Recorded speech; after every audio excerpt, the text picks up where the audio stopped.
Former Brother Low, welcome to lovely Las Vegas for Coast to Coast Hoops with myself, Greg Hoops Peterson, now part of the VSiN Family Podcast. We've got an excellent podcast for you as we're going to be joined in segment number 2 by one of our good friends, Blake Lovell, who does such great work over at Southeastern 16. We're going to chat with him about what we've all seen from that fine conference. We're going to take a look at the SEC games that we've got for Wednesday and a few teams on the national landscape that are catching his eye. On top of that, just how the top teams in college basketball this year aren't quite as dominant as we saw from last year, and that was before we saw Iowa State go down to Kansas, so we'll have a fun time there in the final segment. Going to get you guys picks and analysis on every game on the betting board for this college basketball Wednesday as we hit some bank shots. If you have a question, comment, segment idea, what have you for this podcast, you have one or two ways we offer those in. First one is my Twitter /X timeline at gunit_81. Keep in mind, letters EM, they mean does not matter, so as per usual, please do send these into the timeline. And the other way is find an Apple Podcast review. If you rate this podcast 5 stars, it is very much appreciated. From there, you're able to fire in whatever you'd like to hear on this podcast. I had that 5-star review. While I did not get in any Twitter /X questions today, we had ourselves a fun day of college basketball on Tuesday. Let's take a look back at it, try to find some trends, and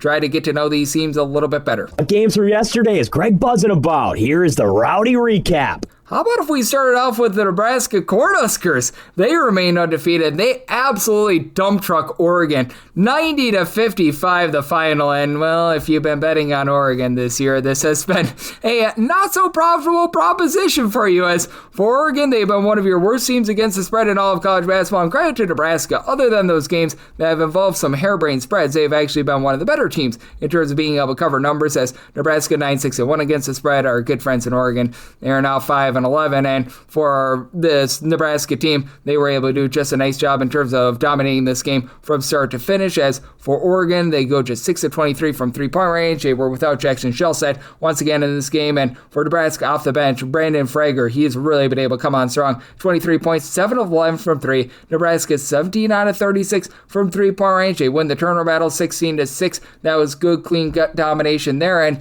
UConn in some places found themselves as about a 5 or so point favorite against Seton Hall. This was a number that was moving around, so this depended upon your closing number, but for UConn, they do find a way to be able to persevere, get the job done against Seton Hall. This by a count of 69-64. Most places close this more around 6.5, so if you took the closing number, you were able to get there with Seton Hall, but for Seton Hall, reason why they lost this game, they went 1 of 16 from three-point range and 15 out of 25 at the free throw line. Now, UConn not much better, 16 out of 26 at the free throw line, 3 of 17 from 3, and for Seton Hall, they win the turnover battle 17-14. They actually win the rebound battle by a count of 37-34, but just some really, really cold shooting in general, and Terrace Reed was on the side of UConn on this day, 21 points, 9 rebounds, so UConn, they find a way to get the job done. After Boston College had a spirited effort against Louisville over the weekend, and we'll get to Louisville in a second. Not so spirited here. 74-50. Clemson absolutely takes it to Boston College. Boston College loses a rebound battle 35-30. They lose the turnover battle 19-10. That's not great, to say the least. And for Clemson off the bench, how about Nick Davidson? 25 points, pair of steals. He did a rock-solid job there. And with regards to the aforementioned Louisville Cardinals, they did have Ryan Conwell in this game, but didn't make a difference. For Virginia, they get a 79-70 win, and Conwell, he had 14 points, but he went 5 of 21 from the floor in this game. For Louisville, they go 10 of 38 from 3, and Virginia 14 out of 34 from three-point range. Mikel Brown very much missed right now for Louisville, as Louisville loses the rebound battle 44-36. They actually win the turnover battle 13-8, but on the side of Virginia on this day, Malik Thomas was able to supply the team with 19 points. You had Dalen Hall be able to supply the team with 12 rebounds, 4 assists. So Virginia, they get a nice win. If you, like me, had the under in Tennessee versus Texas A&M, not much to tell you here other than you lost the under in double overtime. You actually survived one overtime, so there's that aspect of things. At Tennessee, they do survive. They get the outright win. They don't come anywhere close to covering, 87-82 the final, but I ended a relatively solid effort here from A&M. Now, A&M got dump trucked on the glass. Tennessee wins the rebound battle, and I'm not even kidding here, 60-35, and for Tennessee, 31 out of 42 at the free throw line, but they went just 6 of 24 from three-point range. Texas A&M, 13 out of 43 from 3. They squandered Jakari Lane going off for 20 points, and for Tennessee, you were able to get a double-double out of Felix Opara, 10 points, 12 rebounds, so Tennessee, they find a way to be able to survive that one. For West Virginia, they had 5 points in the first 15 minutes in their game against Houston. Underheld, they actually did heat up a little bit more in the second half, but Houston, a nice win and cover 77-48 the final. And for West Virginia, they actually go 9-25 from three-point range, but they lost the turnover battle by kind of 15-7. And for Houston, they win the rebound battle 38-29 as Milo Suzan be able to go off for 17 points in this game. Chris Senek was able to supply the team with 10 rebounds. So Houston, a nice dominant performance. Unlike what we saw out of Iowa State falls for the first time all season with Kansas putting it together 84-63 the final. They were up 21 points at the half, and for this Kansas bunch, 12 of 24 from three-point range. This totally got seamed up above 150. So closing total, it was able to stay under with Kansas being able to have a nice performance here out of Trey White. He supplied the team with 19 points. Darren Peterson, he had 16, and for Iowa State, 9-27 from three-point range, and they actually lose the turnover battle 12-9 against Kansas team that has really not generated a whole lot of turnovers this season. For Michigan State, they have been a rock-solid defense all season long, and they continue that against Indiana. How about 81-60? Michigan State finds way to persevere. Indiana goes 10-31 from three-point range, and sloppy game. 15 turnovers out of Michigan State, 14 out of Indiana, but they win the rebound battle 37-19 as Jackson Kaler, double-double, 16 points, 10 rebounds, and for Indiana, you had Lamar Wilkerson go out for 19 points. No other player on the roster gave you double figures. And then for Oklahoma, it was not Boomer Sooner at home. 96-79. Florida gets the job done. You had 105 points in the second half, by the way, so nice over there. And for Florida, they continue to struggle from three. They go just 6 of 22 from three-point range, but Florida's also really struggled with regards to turnovers. They win that turnover battle 11-7. For Oklahoma, you did have Xavier Brown go out for 24 points, but pretty much the rest of the team was a no-show. And for Florida, Thomas Ha, 21 points, 7 rebounds, double-double out of Ruben Chinyelu, and Urban Klavzar off the bench, 13 points, while Xavier Lee, he had just 4 points in this one. And for Alabama, they take it to Mississippi State, as this was not the night for home underdogs, as you had Providence lose as a slim home underdog to Villanova. Alabama takes it to Mississippi State, 97-82 the final, and the second half featured 109 points. This was 36-34 at the half, and then, as Alabama games typically do, they go overwhelming. 12 of 34 from three-point range for Alabama. LeBaron Filan, 32 points. Got called out by his coach last week for only playing like 19 or so minutes in a game while he played 32 minutes in this one. And for Mississippi State, they did have 23 points out of Joshua Hubbard, but they also lost the rebound battle 47-43. And both teams clean possessions. 4 turnovers for Mississippi State, 5 for Alabama. So that was a very nice, clean, fun game there. And then if you're looking at other teams in college basketball outside the ranked teams, Miami of Ohio remains undefeated. A nice win and cover for them as they absolutely take it to Central Michigan. It's been a rough year for Central Michigan.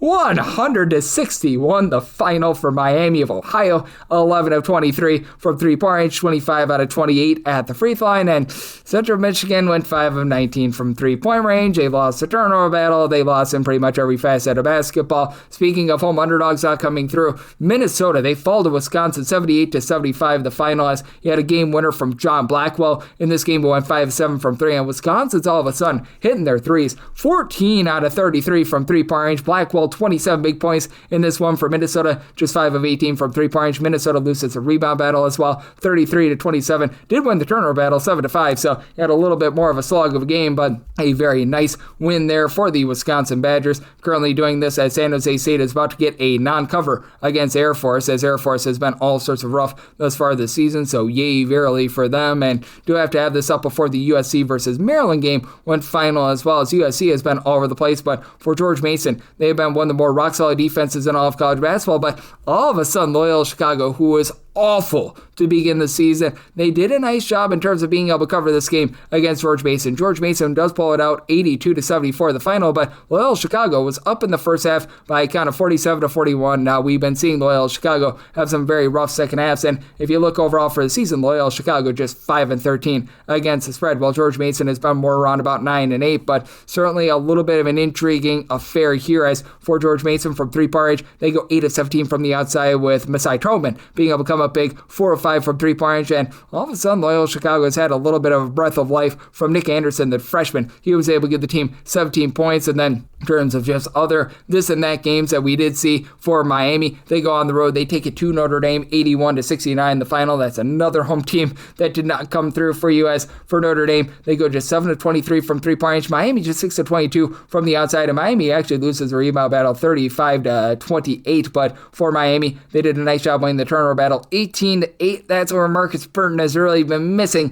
for this Notre Dame team, so that was a little bit less than amazing. Another team out there in the Atlantic 10 that has not been able to cover spreads for you thus far this season has been Duquesne. They're just 5-9-1 against the spread, and for the Old Dukes, they were facing off against Dayton, and Dayton goes on the road. They get a win and cover 71-65 as Duquesne seems to be getting back to their defensive roots, playing a little bit more slow and control, but in this game, they just weren't able to really hit their shots, as Fresno State was able to. They take down Colorado State, who's really been seeing some regression now, 2-4 in Mountain West play, 79-69 the final, and for Baylor, it's been a rough season for them in terms of being able to cover spreads, but they do find a way to be able to get the job done against Oklahoma State, as they absolutely pounded them in this game by kind of 94-79 for this Baylor team, just 7-8 against the spread. And Oklahoma State has been actually a relatively okay team in terms of being able to cover numbers this far, but for Baylor, 13 out of 25 from three. James Onge only played 6 minutes and had 1 rebound, so no impact whatsoever out of the former number 31 overall pick, but Oklahoma State, they go 10 of 25 from three, but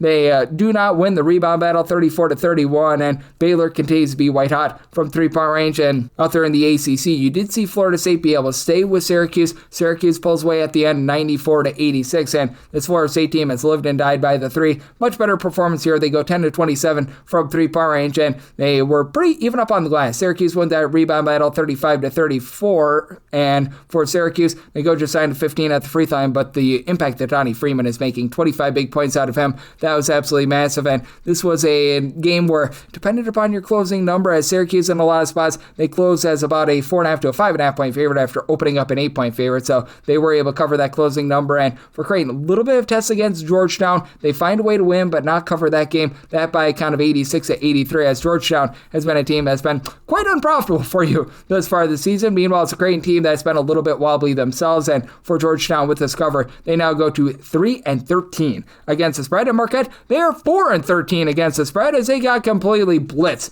by Seton Hall. As Seton Hall, they were able to get another easy win and cover, 92-68 the final. They close as 15.5 point favorites, and right now for this Marquette team, they are probably wondering why in the heck they did not go into the transfer portal for some reason. I don't know why, but they did not go into the transfer portal, and right now it's been all sorts of misery for them. And if you're taking a look at trend-wise, what we're getting right now in college basketball, this is excluding the very, very late games that we saw on Tuesday, but over the last 7 days, things have been a little bit more overwhelming. 170 overs to 162 unders, so 51.2% rate to the over, and favorites, they have been getting destroyed. 157 and 175 against the spread. Underdogs sitting at 52.7% over the last 7 days, and if you're taking a look overall for the season, favorites, they're hitting at more of a clip of 49%, 1,394 and 1,423 against the spread. Meanwhile, overs and unders very equal, 1,411 unders, 1,407 overs, and a few pushes along the way. So that's where we're seeing college basketball right now, and that's what we're getting trend-wise. Coming up next, how about if we chat a little SEC with our good friend Blake Lovell, who does such great work over at Southeastern 16 right here on Coast to Coast Hoops, with myself, Greg Hughes Peterson, now a part of the Davidson family of podcasts. Side edge this college basketball season? Well, VSiN experts use CBB Analytics, the most comprehensive college basketball analytics platform in the world. See injury impact, on and off data, clutch time performance metrics, first versus second half splits, and so much more. Utilize the promo code of VSiN, that is VSIN, to get $30 off and find your betting edge over at cbbanalytics.com. That is cbbanalytics, all one word.com. For anyone that is new to VSiN, well, I wish you a friendly hello. This is an attention to anyone that is new to VSiN because you're able to get some free stuff with our daily newsletter. It's a great way to catch up on everything that's happening in the sports betting world. It's delivered straight to your inbox every single morning. VSiN's newsletter offers picks, data, strategies for the day's betting menu, and so much more. Sign up for free today over at VSiN.com/newsletter. That's VSIN.com/newsletter, and start receiving your free newsletter tomorrow morning. That is VSIN.com/newsletter. Stay ahead of the game and bet smarter with VSiN. And we're back here in lovely Las Vegas for Coast to Coast Hoops with myself, Greg Hughes Peterson, now part of the VSiN family podcast. Always great to be joined by this man, as we've got Blake Lovell aboard, who does such an incredible job over at Southeastern 16, looking at this great game of college basketball that we all know and love. Obviously, his main beat is over there in the SEC, but he does a great job on so many different fronts. You'll recall during the offseason, joined me for so many great conference previews. He's been breaking down so many of these great games, and he does an incredible job on the old Twitter/X at the Blake Lovell. Last name is spelled Lovell. And Blake, always a pleasure, my friend. Thank you. Thanks always for having me, Greg. Always good to have you aboard. And Blake, it has been a wild season thus far in the SEC. Obviously, the creme de la creme team as of right now is Vanderbilt. We shall see if that's going to be holding up here in future weeks. But just how do you take a look at this SEC where everyone's looking up at Vanderbilt, but a Florida team has been a little bit unlucky? We'll see what happens with them on Tuesday. Seems to be rising up, and it does feel like we've got a little bit of momentum needed for some of these teams like LSU and Oklahoma that find themselves currently on the bubble. Yeah, it's an interesting kind of spot for the SEC. I think obviously if you compare it to last year, it's going to feel like it's, lacking a little bit just because you had a lot of teams enter conference play that just don't have great elite type resumes. And that was, again, the difference last year that set the SEC apart. And I think that's where now, if you kind of see how the way the standings have shaped up through several games, you've got a lot of teams who are kind of beating up on each other. And I think that is going to be something that, in theory, may sound good, but it actually probably isn't overall for the SEC, just because it is going to be one where I think you're going to have some of these teams that are going to lose games to other bubble teams, basically, and you're going to have teams knocking each other out. And I think there's going to be kind of a thin line for the SEC between, let's say, getting 8 teams in and potentially, getting 10 teams in. I think that's probably as high as the number would go. It's going to be interesting to see where that number kind of, figures out once we get to March. But I think for right now, what we've seen so far, I mean, Vanderbilt is the clear top team right now, just based on their overall body of work. But, they got a tricky week ahead, playing games in Texas and then hosting Florida. I think Florida feels like the team maybe outside of Vanderbilt with the most momentum. I think if Boogie Flan plays the way he's been playing, the Gators probably have the best chance to make a deep run in March of any SEC team potentially. And then you've got kind of teams like, what is Arkansas? What is Alabama? What's Tennessee? What's Kentucky? And so forth. And then, of course, can we see teams like A&M and Georgia? Can they stay, kind of up the standings once we get further into SEC play? There's just so many kind of fascinating questions right now with these teams. Yes, it certainly is going to be fascinating, and I do think that the team that is taking on Florida on Tuesday, we're doing this ahead of the Oklahoma versus Florida game.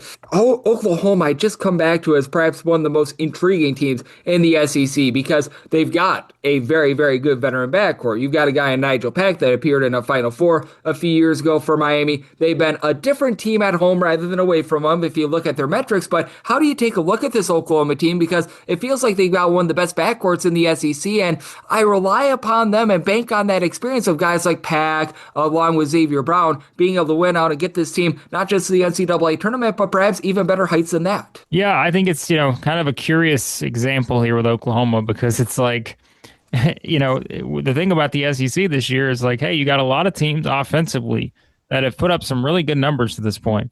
But you look at some of these teams defensively and you're just like, I don't know what I'm getting on a night in, night out basis. And I think right now, if you look at the efficiency numbers, Oklahoma entering this week, the second worst defensive team in the SEC. But, it doesn't necessarily feel like they're just completely lost defensively either. And I think that's kind of the thing. Sometimes the numbers can be a little bit misleading in that category. And so I think it's going to be one to watch there. Again, offensively, I think they're going to be able to find a way. I know they didn't play well at Mississippi State. Had a tough spot, I think, at an A&M team, like we said, that's playing really, really well right now. But I think overall, like you said, it's a huge week for them just because they're getting 2 home games with Florida and Alabama. Alabama's kind of a bit of a mess right now. So that, possible situation where they can take advantage of that. And so I think Oklahoma is going to be one of those teams that, again, when we're looking up at the SEC's total number come March, I think Oklahoma is going to be in there in terms of either on the bubble, maybe they played their way onto the right side of it.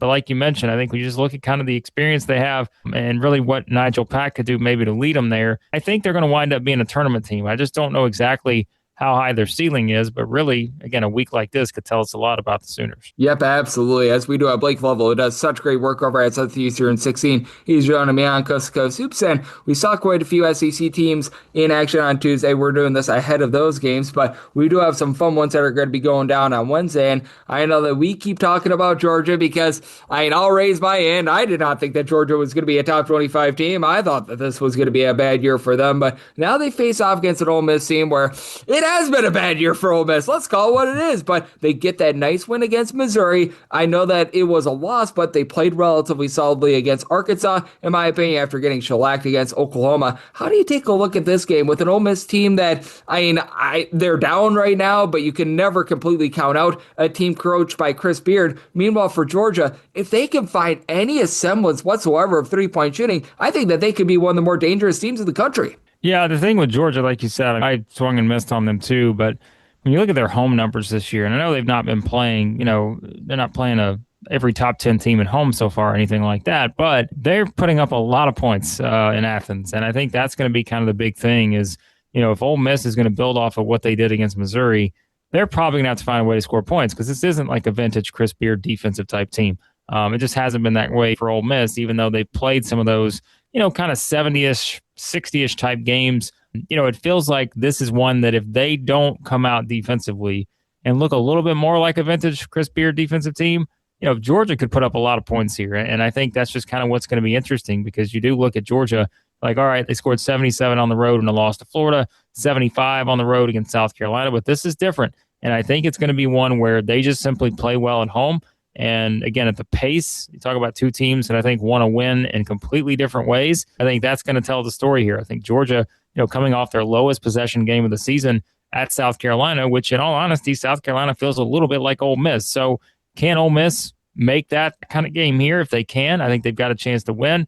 But if not, and Georgia's, gets this game going up and down and really, again, is able to kind of take advantage just of all these sort of offensive rotations that have worked out well for them. I just don't know if I'm all the way there yet on trusting Ole Miss, even though they did get, like many teams have in SEC play thus far, they did get kind of that big sort of signature back against the wall type win that they had to have against Missouri. Oh, they absolutely needed to have that one, so that has them going in the right direction. But man, we shall see what is going to be happening on Wednesday. And then another game of intrigue is Missouri versus Auburn, because when you think of Missouri, typically you think of a team that doesn't have much of a post presence whatsoever. They do a good job with their offense. And for Missouri, they've been much better on the glass this year than they have been in seasons past. But it feels like the backcourt is taking a setback. And for Auburn, you want to talk about a team that is Jekyll and Hyde. They very nearly lose at home to Bethune-Cookman to begin the season. They very nearly knock off Houston on a neutral court. They absolutely blast Arkansas. They lose at home to Texas A&M. Like, this is a team that's very hard to make anything out of them whatsoever because Taj Pettiford has been a big disappointment, but we've seen Kashawn Hall and all those guys down low be rock solid.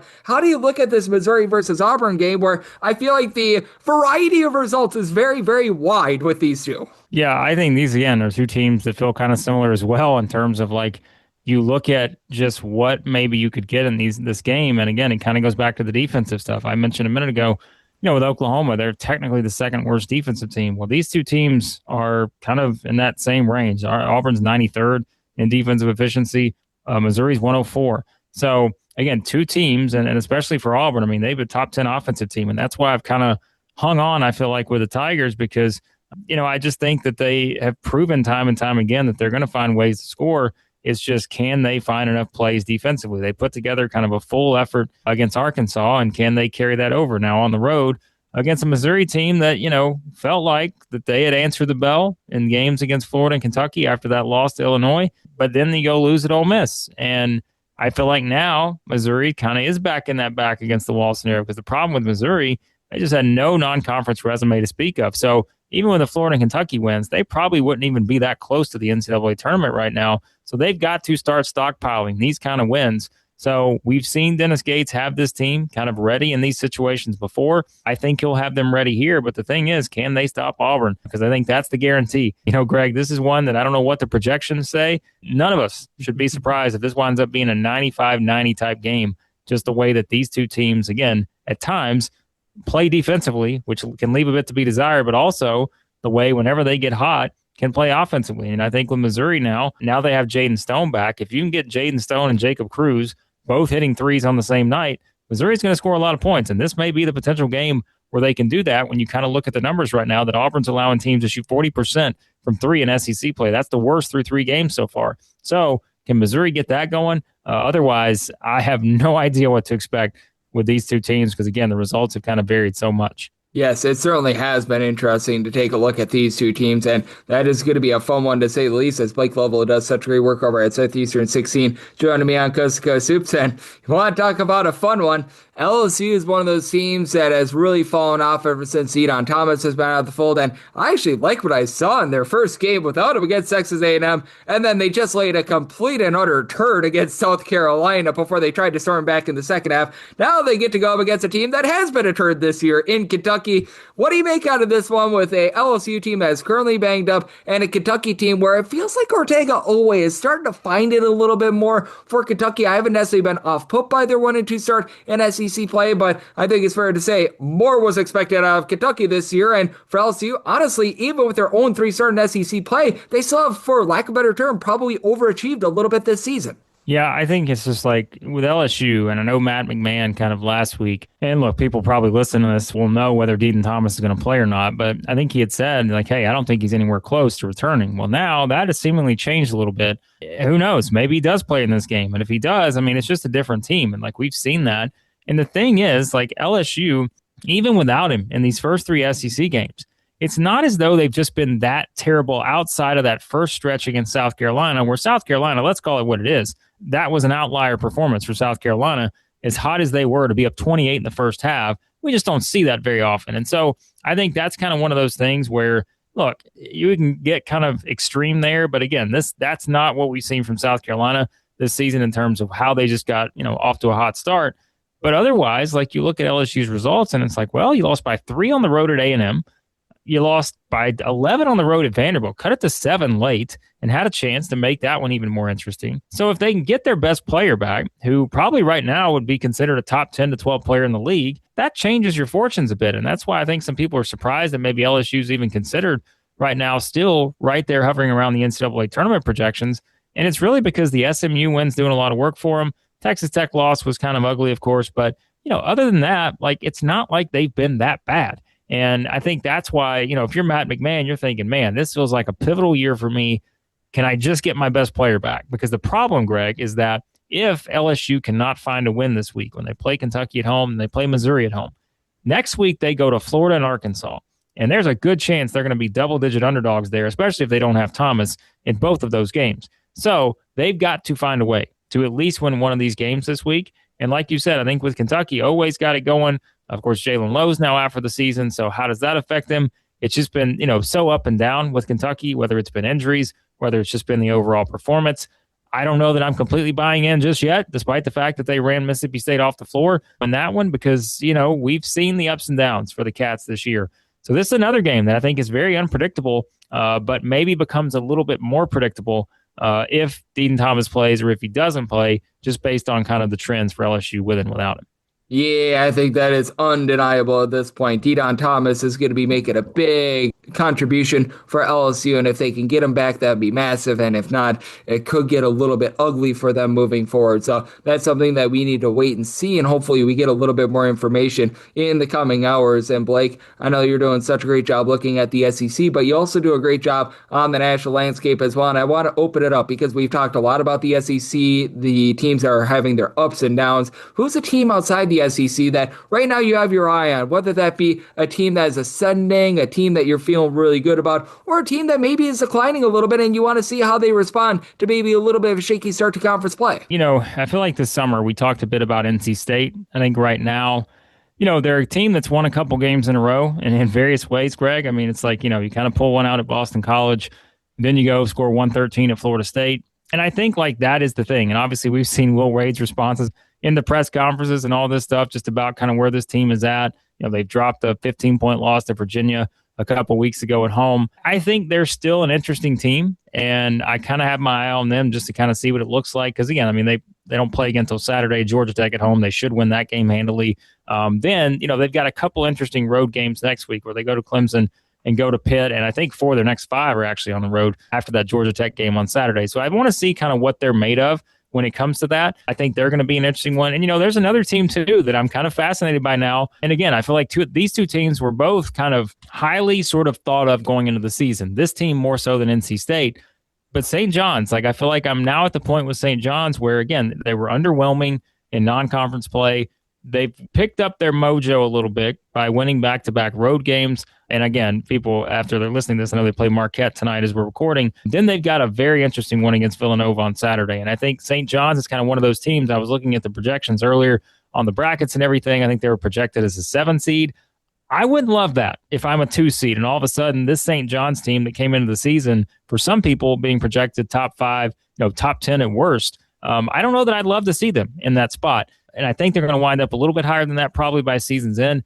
But I think I want to see if they can kind of keep this momentum going a little bit. Can they build off of, again, maybe figuring some things out after that Providence game? They've got a chance, I think, to go on a bit of a run here based on their schedule. But whether that happens or not, it's going to depend on whether they can be a bit more consistent than they've been this season. So those two teams, and I think the coaching aspect factors into it as well with Rick Pitino and St. John's, Will Wade and NC State. These are two guys that just win. And I want to see kind of where their teams settle at. Maybe not in the next couple of weeks, but let's say a month from now, how are we looking at St. John's and how are we looking at NC State based on where they are in February versus kind of what the preseason projections were for these two?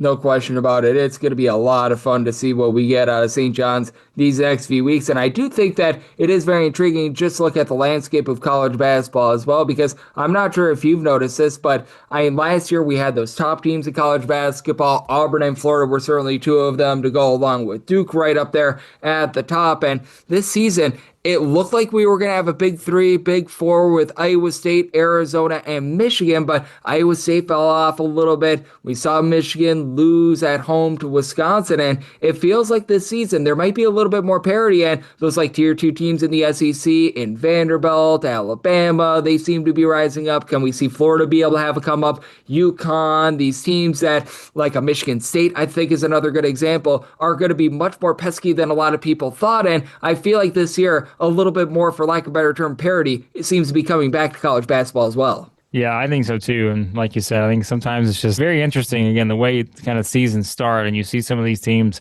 kind of do what they've done to this point, but also now, you're looking up and you're seeing some of these other teams that are kind of on the rise in these different conferences. Like, oh yeah, you forget about this team or that team, because we did. I mean, and rightfully so, spent a lot of time talking about how good Michigan and Arizona and all these teams have been, but you just keep going down the list. You're like, you know what? I don't know if that team's that far back. Again, whether it's the teams like Houston, who I don't want to say have been forgotten about, but compared to where they have been, right? I mean, they haven't been Arizona or Iowa State necessarily, but they're still, an elite team that can probably win the whole thing. And I think you still, again, keep going down the list and kind of look at some of these teams that feel like they not necessarily have come out of nowhere, but do feel like they're on the rise. Like Virginia, in the ACC, they're back heading in the right direction as a program. Could they kind of factor in, be a team that we're talking about? You've got some of those other teams out there. I mean, of course, Nebraska's the ultimate example, but I even look at teams like UCF, right? Like they've got an interesting kind of week coming up. I think, after this game, they play against Kansas State on Wednesday. Don't they get Arizona and Iowa State after that? So like teams like this where you get a chance to see, can they break through and can they kind of have that opportunity to, again, take that next step and be one of those teams that not necessarily is going to win the national championship. You're still going to have your probably select group of favorites there. But can we see teams like that, whether it's Virginia, whether it's UCF, and so forth? Can they be ones that we're talking about saying, all right, that's a team that if you get the wrong matchup, come the NCAA tournament, don't be surprised if they're in the Sweet 16 and the Elite 8. And all of a sudden, again, it's a matchup-based bracket, and you start getting teams like that thrown into the mix, and it just becomes a lot more fun to see how it all plays out, especially, again, given how good some of those top teams have been, but top teams that don't necessarily feel invincible, even though they have been as good as they've been so far. Oh, it is going to be a lot of fun to see what we get here in the next few months. Blake, I know you're settling in for it all. You're doing a great job looking at the SEC, but you're really doing a great job looking at the entire landscape of college basketball. Let the good people at home know it's all on tap for you and how people are able to follow along on social media and other platforms. Yeah, I always appreciate it, Greg. Yeah, check out all of our SEC stuff over at Southeastern 16 on YouTube, daily SEC basketball stuff over there. And yeah, everything else college basketball related, you can follow me on Twitter/X at the Blake Lovell. And Blake is doing such an incredible job looking at this sport, and every single time he joins me, he lends such great insight. So big thanks to Blake for joining me on Coast to Coast Hoops. He's now part of the VSiN Family Podcast, and coming up next, it is that time of the podcast. I give you picks and analysis on every game on the betting board for this college basketball Wednesday as we hit some big shots.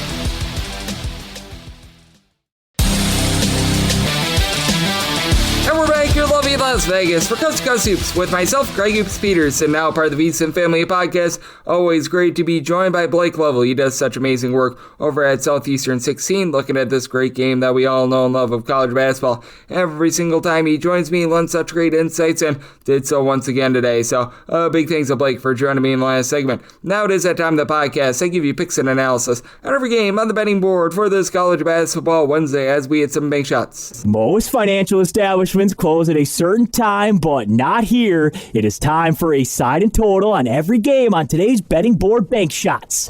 Do note that as per usual, any changes that are made to these plays will be listed up on my Twitter/X feed at @GUnit_81, and we're going to be going in Las Vegas rotation order. This is where we go with the games involving the bigger conferences first, and then the smaller conference games, those are going to be at the bottom, and it's a pretty limited amount today. We're going to be getting the Patriot League and the Big South games on the bottom. Everything else is in time order at the top. So, but if we do get things started, it is 673, 674. VCU is going to be on the road against Rhode Island. Rhode Island, a home underdog of 4.5 points, 148.5 to 149 is the total. And with VCU, I set them as a 5.5 point favorite. I'm going to be willing to lay the number. It's a Rhode Island team that has been pretty masterful in terms of generating turnovers. Top 35 team in the country in terms of turnovers forced on a per possession basis. Here's the issue. They don't take care of the ball very well themselves, as right now for Rhode Island, they're 303rd in the country in terms of turnovers on a per possession basis on offense. And if you look at the home games and the home games alone, that falls outside the top 325. Meanwhile, you've got a VCU team that's done a solid job in terms of taking care of the ball. Top 115 team there, and this is a VCU team that I think is going to be able to find some good looks from three-point range right now as a collective. They shoot about 36% from three-point range. They've been able to have a lot of guys being able to chip in for this, as Terrence Hill has right now been your top scorer. He's been able to supply in that neighborhood about 13.5 points per contest from three-point range. He's been able to stroke it relatively well at a clip of about 42%, but then you've got Laser Djokovic, 34.5% three-point shooter, good size, 13.5 points, 5.5 rebounds per contest.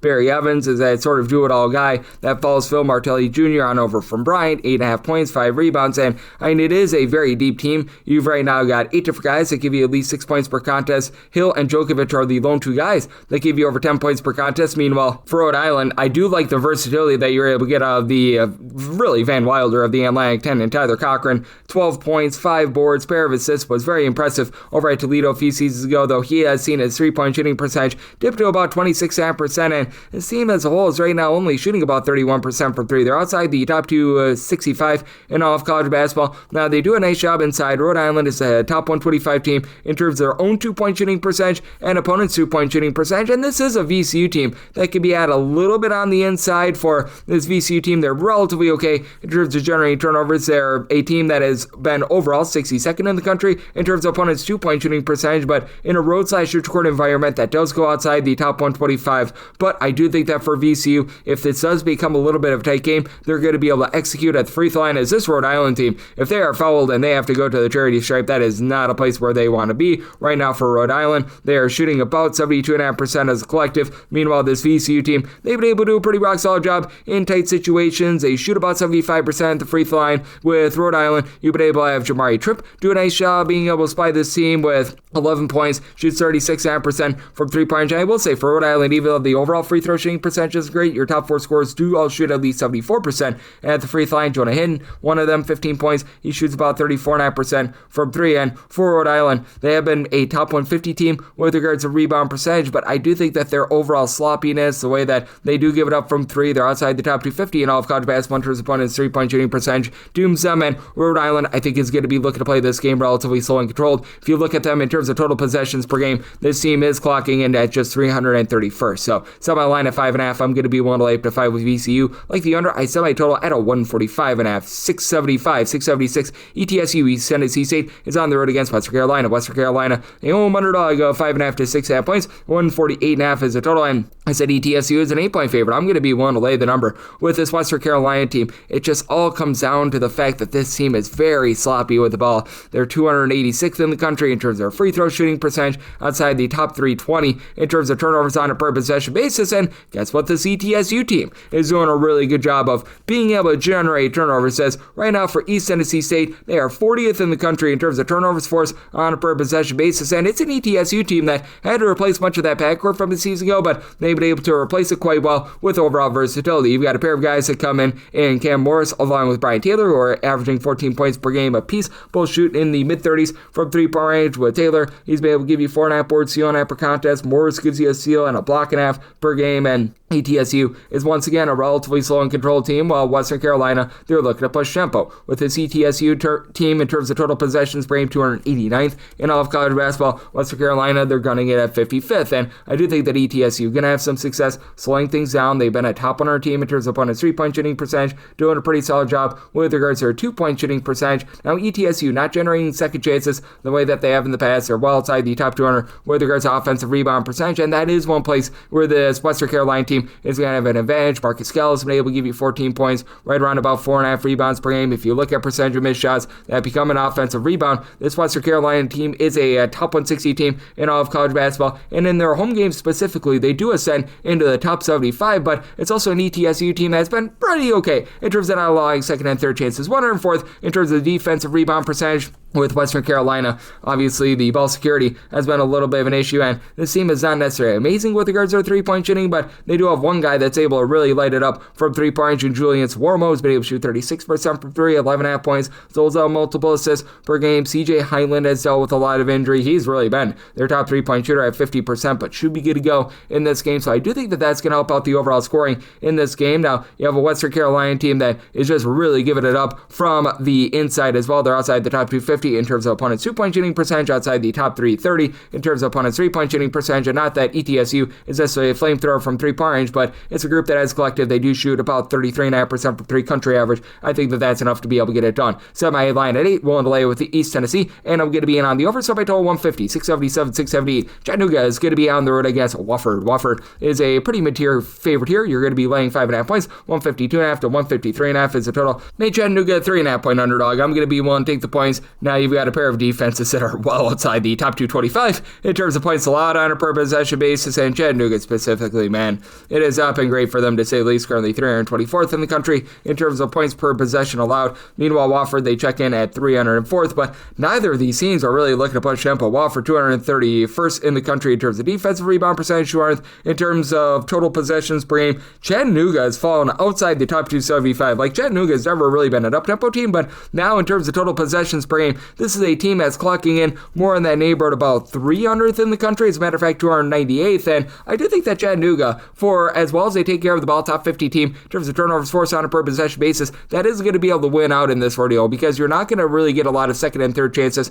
on either side of things. Wofford has been relatively okay in terms of being able to give themselves a few second and third chances, but Chattanooga is right now 362nd in the country in terms of road offensive rebound percentage, 17.3%. Other missed shots become an offensive rebound. Wofford, meanwhile, they are 260th with regards to their two-point shooting percentage, and right now they are 330th in terms of their three-point shooting percentage at home. Wofford at home shoots 29.7% from three-point range in a tight spot. Wofford only shoots 71.5% free throw line, outside the top 175 there. Kabari Holmes has been solid, 17.6 boards, 2.5 steals per contest, and then Niles Malachowski comes over from Central Florida, 37.5% three-point shooter, 16.5 points per game. To the credit of Wofford, they're another top 85 team in terms of fewest turnovers on a per possession basis, so both teams keep things relatively clean while playing relatively slowly. Meanwhile, for Chattanooga, lone guy that gives you double figures is Jordan Frinson, 15 points, 4 assists from three-point range. He's shooting 44% from the outside, and then Tate Turner has been able to shoot about 42.5% per three, 9 points per game, and outside of Frinson, you pretty much have 7 different guys that give you between 6.4 and 9.8 points per game. Now, that does include the injured Sebastian Hartman along Colin Mulholland. Hartman probably going to be out of the fold once again, and Mulholland, he's trying to come back for this team, but he's sort of been in and out of the lineup. They just have not gotten minutes even when he's been out there on the floor. So Billy the Kid Smith, who's giving you about 9.5 points per contest, he's going to need to step up. Chattanooga's not going to give themselves a lot of second and third chances.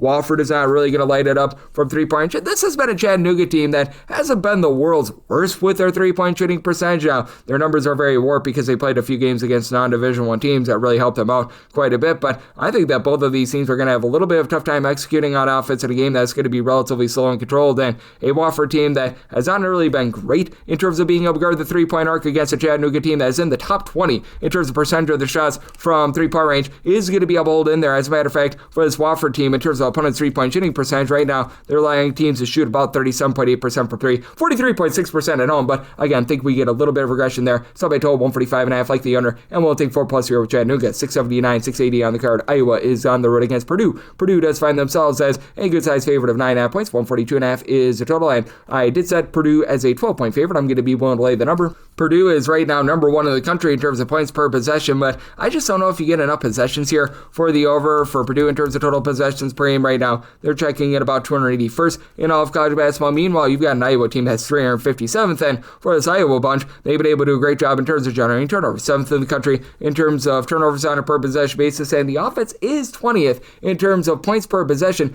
They also are scoring over 31 points fewer per 100 possessions away from home rather than at home. They are a completely different team when they're away from Carver Hawkeye Arena. Now, for this Iowa team, they're not going to grab a lot of second and third chances on the glass, but they've been doing a relatively solid job in terms of not allowing a lot of second and third chances, as I don't think that you're going to get a lot of second chances to be able to score in this game. Right now for Iowa, in terms of their defensive rebound percentage, they are a top 100 team in all of college basketball, and away from home, that's actually ascends into the top 40. Meanwhile, for Purdue, they've been very solid on the glass as well. Right now, teams are only grabbing about 25% of their misses as an offensive rebound, and I do think that the overall size of Purdue is going to be able to win out with Oscar Clough giving you 8+ rebounds per game, Trey Kaufman-Renn throwing near a double-double as well. And for Iowa, the lone guy that gives you double figures is Bennett Surt, 17.5 points, 5 assists, shoots 39.5% from 3. And for Iowa, its whole is greater than some of its parts on the glass. Alvaro Falguerius, Tavon Banks, K. Maniwu all give between 4.1 and 4.7 rebounds per game, and just a well put together team that has been very solid with regards to their three-point shooting percentage defense, top 75 team there. That said, this is a Purdue team that, even though you do have your main two guys being able to really light it up from three-point range, and Braden Smith along with Fletcher Lawyer, both of these guys do shoot over 38% from three-point range. They are able to go down low with their big men. You've got CJ Cox, who gives you some versatility with about 9 points. He shoots 40% from three-point range. It's a Purdue team that does shoot 39.5% from three-point range, but they're a top 35 team in terms of their two-point shooting percentage as well. It's a Purdue team that keeps you off the free throw line as well, top 20 team in terms of fewest free throw attempts allowed on a per possession basis. I think they get a very slow and controlled game, and with Purdue being a top 35 team in terms of fewest turnovers on a per possession basis, I think that unsullies a defense of Iowa that, they very much are based around generating turnovers. So set a line of 12. I'm going to be willing to lay with Purdue, and maybe my total 138. I do like the under 681, 682 on the card. It is Butler. They are going to be on the road against Xavier, and the X-Men find themselves as 1.5 point home underdogs. 158.5 to 159.5 is the total. Except Butler is a 3-point favorite, so I'm going to be willing to lay this small number for Butler. I do think that Michael Jai is going to be able to win out in this game, as one of the main fortes of the Xavier team has been not allowing a lot of second and third chances. This is a Xavier team that ranks 31st in the country in terms of defensive rebound percentage. Teams are only grabbing 24% of their misses as an offensive rebound. Butler more around 82nd, 26% of opponents' missed shots become an offensive rebound, so they're not necessarily bad there. And to the credit of the Xavier team, they're not really turning the ball over a ton. The Xavier team, as a matter of fact, is 9th in the country in terms of fewest turnovers on a per possession basis. Butler more of a country average team with that regard, but for Xavier, I wish I could put it any other way. They just can't shoot. They're outside the top 300 with regards to their 2-point shooting percentage, and for this Butler team, they've been pretty solid in terms of guarding the perimeter. Teams only shoot about 32.2% from 3 against them, and then with the Jai I mentioned before, 16 points, 12 boards, 3 assists, steal per contest, nice stat sheet suffer. They have Jalen Jackson out for the year, but Jamie Kaiser in his absence is shooting about 40% from 3 with 10 points, 5 rebounds per game. Finley Bizjack, 16 points, shoots in the mid-30s from 3. Evan Hayward is shooting 40% from 3-point. So you've got a lot of guys stepping up. They're utilizing more big men like Yohan Traore and Drayton Jones, who have been able to do a pretty rock-solid job in terms of eating up some minutes. And on the flip side of things, you've got a Xavier team that, even though they do a nice job in terms of being able to hit the glass and not allow a lot of second and third chances, they're allowing a lot of easy looks inside. The Xavier team right now is outside the top 270 in terms of opponents' 2-point shooting percentage, while they themselves outside the top 300 with their own 2-point shooting percentage. Trey Carroll is caroling all the way to 16 points, 5.5 boards, shoots in the mid-30s from 3, and for Xavier as a whole, they do shoot about 36% from 3. That's the top 85 mark in all of college basketball. Malik Moore has been able to give you more. He and Jovan Misevich have both been able to give you between 10.5 and 11 points per game. And Misevich does shoot 43% from 3-point range. He get about 8 rebounds per game out of Phil Brockovin, who comes over from New Mexico along with Richard Pitino. But for the Xavier team, they're just really not doing a great job on the inside, despite not allowing a lot of second and third chances. I think that they are going to be doomed from the inside. And if this is that game, Xavier, they are shooting 68.4% 44% the free throw line. That is outside the top 275 in all of college basketball. And this is a Butler team that they shoot more around 70%, which is not amazing, but a little bit better here. So I do have a bit more faith in Butler getting the job done. And what I think is going to be an up and down game. You've got a Xavier team that's hovering right around about 100th in terms of total possessions rate. Butler is 44th, so set a total of 159. I'm going to be willing to lay with Butler, and here at a 158.5 or so, I'm going to be willing to take a shot on that over. 683, 684. Auburn is on the road against Missouri, and Missouri is a 1.5 point favorite to a 1.5 point underdog, depending upon your book total. This game between 154.5 to 155.5. Most places have Auburn as a very slim favorite. I did make Missouri the 2-point favorite, so whether that be as a slim favorite or a money line underdog, I am going to be in on Missouri. Now, Auburn has been able to do a very good job in terms of taking care of the ball, in terms of turnovers on a per possession basis away from home. This is a top 35 team in all of college basketball. Taj Pettiford just continues to be a massive disappointment, though. The numbers aren't the world's worst, but you'd expect a little bit more than 14 points, 3 assists on 29% three-point shooting against. Kashawn Hall has been the main man, shooting 45% from 3, 8 rebounds, 3 assists, 21.5 points per contest. Keyshawn Murphy is now shooting 39% from 3. He's been able to supply the team with 10 points per game. Auburn is a fast but not necessarily a warp speed team, 69th, very nice in terms of total possessions per game. And Missouri, a little bit slower than what we've seen in past seasons. 196th in the country in terms of total possessions per game, but this Missouri team is very good in terms of executing their stuff on offense. Currently, they're 50th in the country in terms of points scored on a per possession basis, but they get a very large booster at home. At home specifically, this is a top 35 team in terms of points scored on a per possession basis, and to the credit of Auburn, they've really been able to execute on offense. They are 29th in the country in terms of points scored on a per possession basis. Both of these teams will leave something to be desired on defense. That's putting it politely, as right now for Missouri, they're about 98th in the country in terms of points per possession allowed, and Auburn has fallen all the way to 220th, and they allow 22 points more per 100 possessions away from home rather than at home. Even with Sebastian Williams-Adams being able to step up, give you about 7 points, stealing after contest. I do think that Missouri is going to be able to knife through this defense and find a way to be able to get the job done. As for Missouri, they're a much better rebounding team than they've been in the past. Mark Mitchell, about 5 boards, 17.5 points per game. Doesn't really pop it well from 3, but Jacob Cruz, he stands right around about 6'8", 12.5 points, shoots 48% from 3. And then Sebastian Mack, Anthony Robinson, they're not necessarily great three-point shooters, but they do a nice job keeping things clean. They've dealt with the injury to Jane Stone, but now he's back. He's scored 36 points in the last 2 games. That really gives you a little bit of a spark for this Missouri team, and I do think that even though you're not going to get a ton of possessions, I do think that Missouri is going to be able to execute on them. Now, if you have a trepidation with Missouri, they shoot 66.3% the free throw line. For being such an efficient offense, they're outside the top 320 with that regard, but they are a top 25 team in terms of their 2-point shooting percentage. I think that they knife the ball inside and find a way to get the job done. I did set a total here of a 162, so you're at 154.5, 155.5. I like the over, and I do like Missouri here, whether that be as a small favorite or on the money line as an underdog. Made them the 2-point favorite. 685, 686 on the card. Tulsa is on the road against Charlotte, and Charlotte is a underdog of 3.5 points. 150.5 is the total. I said Tulsa is a 6.5 point favorite. I'm going to be willing to lay the number. Last 2 games have been a little bit less than tremendous for Tulsa, but this is still a pretty well-rounded team. If you look at points allowed on a per possession basis away from home for Tulsa, they are currently checking in the top 75 in all of college basketball, and this has been one of the best offenses in the country, currently 14th in the country in terms of points per possession, and have a Charlotte team that is not necessarily holding up the world's greatest offensively. Now, their offense has been able to ascend. They're 111th in terms of points per possession, and one of the slowest teams in all of college basketball, 338th in the country in terms of total possessions per game. Tulsa not necessarily looking to gun at themselves. They're about 204th in the country in terms of total possessions per game, and for Charlotte, they're doing a pretty solid job in terms of grabbing second and third chances. The Providence 7'2" transfer in Anton Boinke has been a big reason why. About 11 points, 8.5 boards, shoots 40% from 3-point range. Shows in there about 2 blocks per contest as well. And then Ben Bradford, 13.5 points per game. He only shoots about 23.5% from 3. Charlotte as a whole, they shoot 35% from 3-point range, but if you look at percentage of their misses that become an offensive rebound, this is a team that has had one of the bigger come-ups in all of college basketball. They are 60th in the country, and specifically at home, 37.5% of their missed shots do become an offensive rebound. That is a top 50 mark in all of college basketball. Meanwhile, you've got a Tulsa team where they're about country average in terms of grabbing some second and third chances, but they've really been a whole is greater than some of its parts sort of team, and they've been relatively good on the defensive glass in terms of not allowing second and third chances as well. You've had someone like an Ian Smichael, not necessarily give you a ton of scoring, but he throws in there 4.5 boards to go along 4.5 points per game. Robot Dean, 6 points, 4 rebounds. He actually shoots 37% from 3. And then in the backcourt, you've got Tylen Riley and Miles Barnstable, who have been able to combine for 27.5 points per contest. Between the two of them, they shoot about 44% from 3-point range. Both shoot above 88% at the free throw line. In a nip and tug spot, Tulsa, top 10 team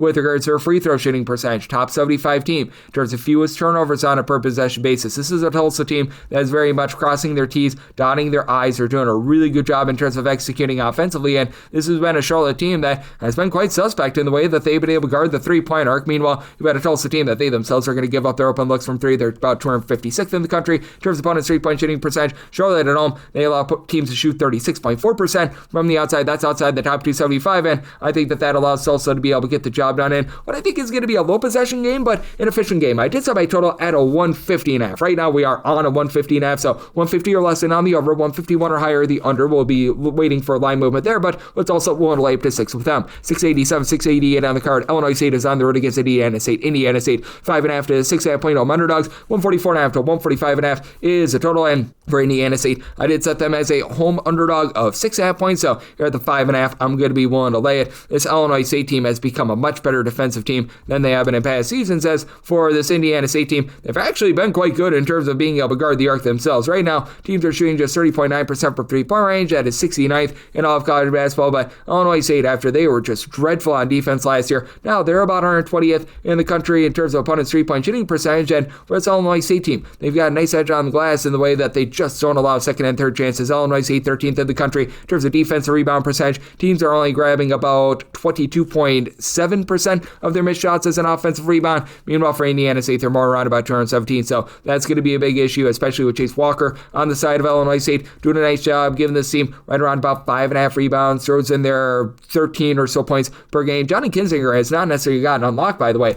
Only about 12 points per game. He shoots in the mid-30s from three-point last year, was much better from the outside, but it's the ancillary guys like Terry Coleman, Bowden Skunberg. Both of these guys are giving you a combined about 20 points per contest. Both shoot 40+% from three-point. Now, Illinois State in a tight spot, they shoot just 67% at the free throw line. That is outside the top 300 of college basketball, but they're going to get much more clean possessions than an Indiana State team that's just fallen off a cliff with their three-point shooting. Last year, Indiana State was a good three-point shooting team. This year, they are shooting 29.6% from three-point range. That is 328th in all of college basketball. This is despite the fact that they've been able to get some relatively good contributions out of quite a few guys in the backcourt. They do return from a season ago. Campbell Wagner, who's been able to give you about 12.5 to 13 points per contest, throws in there 5 boards. He's been able to shoot about 34.5% per three. And your top scorer, Ian Scott, shoots 45% from three, 14.5 points, 7 rebounds per game. But outside those two guys, Sterling Young, 9.5 points, only shoots about 31.5% from three. Marcus Harding, he's been dealing with a lot of injury. That's hurt this team quite a bit. You just haven't been able to get a ton there. And for Indiana State, when you don't shoot it well from three, you really need to take care of the ball, and they just simply are not doing so. This Indiana State team, 235th in the country in terms of turnovers on a per possession basis on offense. You've got an Illinois State team that's not generating a ton of turnovers on defense, but they're taking care of it on offense. Top 100 team in terms of taking care of the ball. So interesting circumstance here. You've got a pair of teams that have sort of dueling tempos.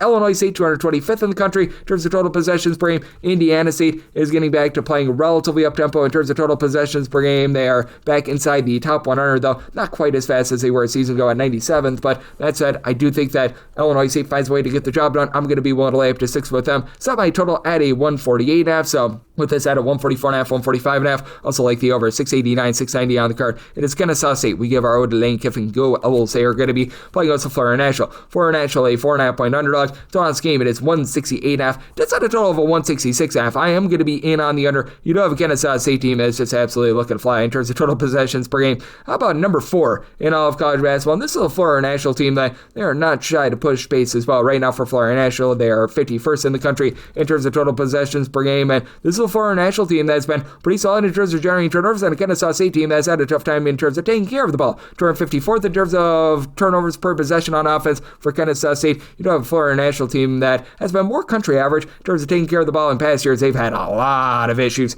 being able to take care of the ball, so they are much improved there, and that's a big reason why I'm going to be willing to take the points, especially with this Florida National team still being so good in terms of generating those turnovers. 38th in the country in terms of turnovers forced on a per possession basis, and Kennesaw State, not necessarily a team that's going to necessarily light you up from three-point range. Right now, 310th in the country with regards to their three-point shooting percentages, despite the fact that they've got one of the more underrated mid-major guards in all of college basketball. Simeon Cottle has done a great job in terms of headlining things. He's right now supplying the team with about 20 points, 3.8 assists per contest from three-point range. He shoots 38% from three, and R.J. Johnson has been able to shoot 40% from three. Kennesaw State's forte has been really offensive rebounds. They are a top 40 team in terms of percentage of their missed shots that do result in an offensive rebound, with Frank Juan Sherman, 8.5 points, 8 rebounds per contest contest. He's been able to do a pretty rock solid job there, and this is a Kennesaw State team that is not going to allow a lot of good looks on the inside. So while they do have a little bit of kryptonite with regards to their outside shooting and really their outside shooting defense as well, this is a team that is going to give you a few relatively solid looks from three-point range. Kennesaw State about 204th in the country in terms of opponents' three-point shooting percentage. Meanwhile, for our national, they're 199. So both of these teams are right on par with each other. It is a Kennesaw State team that's going to do a relatively solid job in terms of not allowing you to be able to pile drive the ball down low. For Kennesaw State, right now they're 40th in the country in terms of opponents' two-point shooting percentage. For our national, they are more around about 262nd, and they will give it up on the inside away from home, but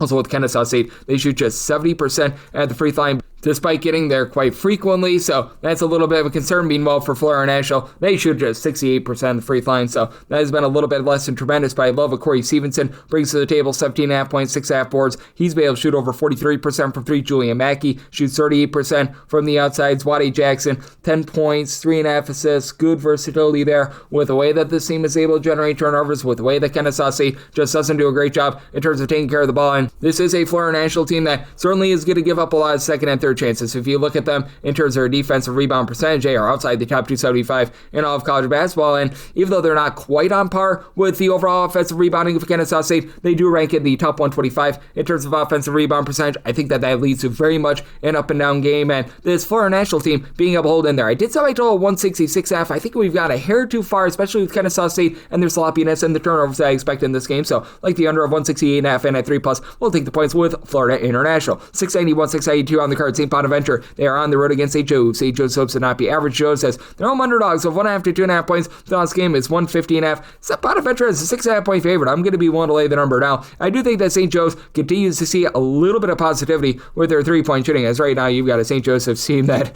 is shooting from 3-point range right in that neighborhood about 27.2%. That is 359th in all of college basketball. And for St. Bonaventure, they've been solid from 3-point range. They're a top 30 team from the outside, but I do think that Bonaventure going to be able to find it a little bit more on defense. Bonaventure is playing a little bit faster than they have in past seasons, but they're not a warp speed team. 235th in the country in terms of total possessions per game. For St. Joe's, they're a country average team. They're about 180th in the country in terms of total possessions per game, and they've been a top 25 team with regards to block shot percentage. We've had the Harvard transfer and Justice Xavier be a big reason why. About 4.5 points, 4 boards, but it gives you about 2 blocks per contest. For St. Joe's, they are overall about 167th in the country in terms of points per possession allowed, giving up more than 16 points fewer per 100 possessions at home rather than away from home. And Bonaventure has fallen to about 209th in the country in terms of points per possession allowed. But if you look at them in a road/neutral venue, there's still a top 75 team with that regard. And I do think that they are going to be able to do a good job down low because they've got themselves a double-double machine in Mr. Frank Mitchell, who's been able to supply 16 points, nearly 11 rebounds per game. Daryl Simmons has been able to shoot 43% from 3 with about 15.5 points per contest. If you get in a tight spot, Bonaventure shoots 76% at the free throw line as a collective. And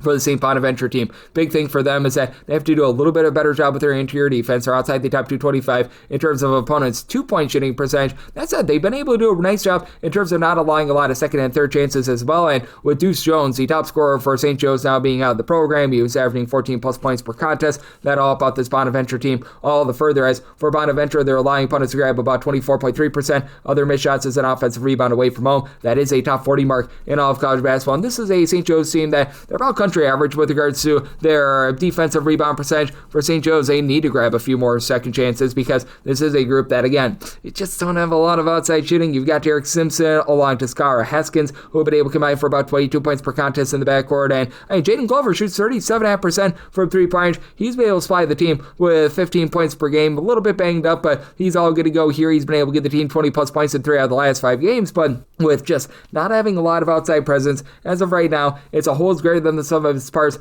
sort of collective on the glass. And for the St. Joe's team, they're outside the top 175 in terms of opponents' 3-point shooting percentage. I do think that Bonaventure finds a way to get the job done. As Bonaventure, they're not going to be under duress. St. Joe's about 300th in the country in terms of turnovers forced on a per possession basis, but do think they get a lower tempo game. So by total 144.5, I like the under, and I'm going to be willing to lay it here with the Bonnies. 693, 694 on the card. You've got Davidson, and they are going to be on the road against George Washington. Our nation's first president, George Washington, 10.5 to 11.5 point favorites. So last game, 146.5 8.5. And with George Washington, set them as an 8.5 point favorite. I'm going to be willing to take the points. You know, a Davidson team that is not some sort of supreme rebounding team. They're about 150th in the country in terms of their defensive rebound percentage. And you've got a George Washington team that I think that they are just very fascinating with their overall play. And they're not going to allow a lot of second and third chances themselves. Only 20.8% of opponents' missed shots become an offensive rebound in their home games. But this is a George Washington team that has left a little bit of something to be desired on defense. About 112th in the country in terms of points allowed on a per possession basis.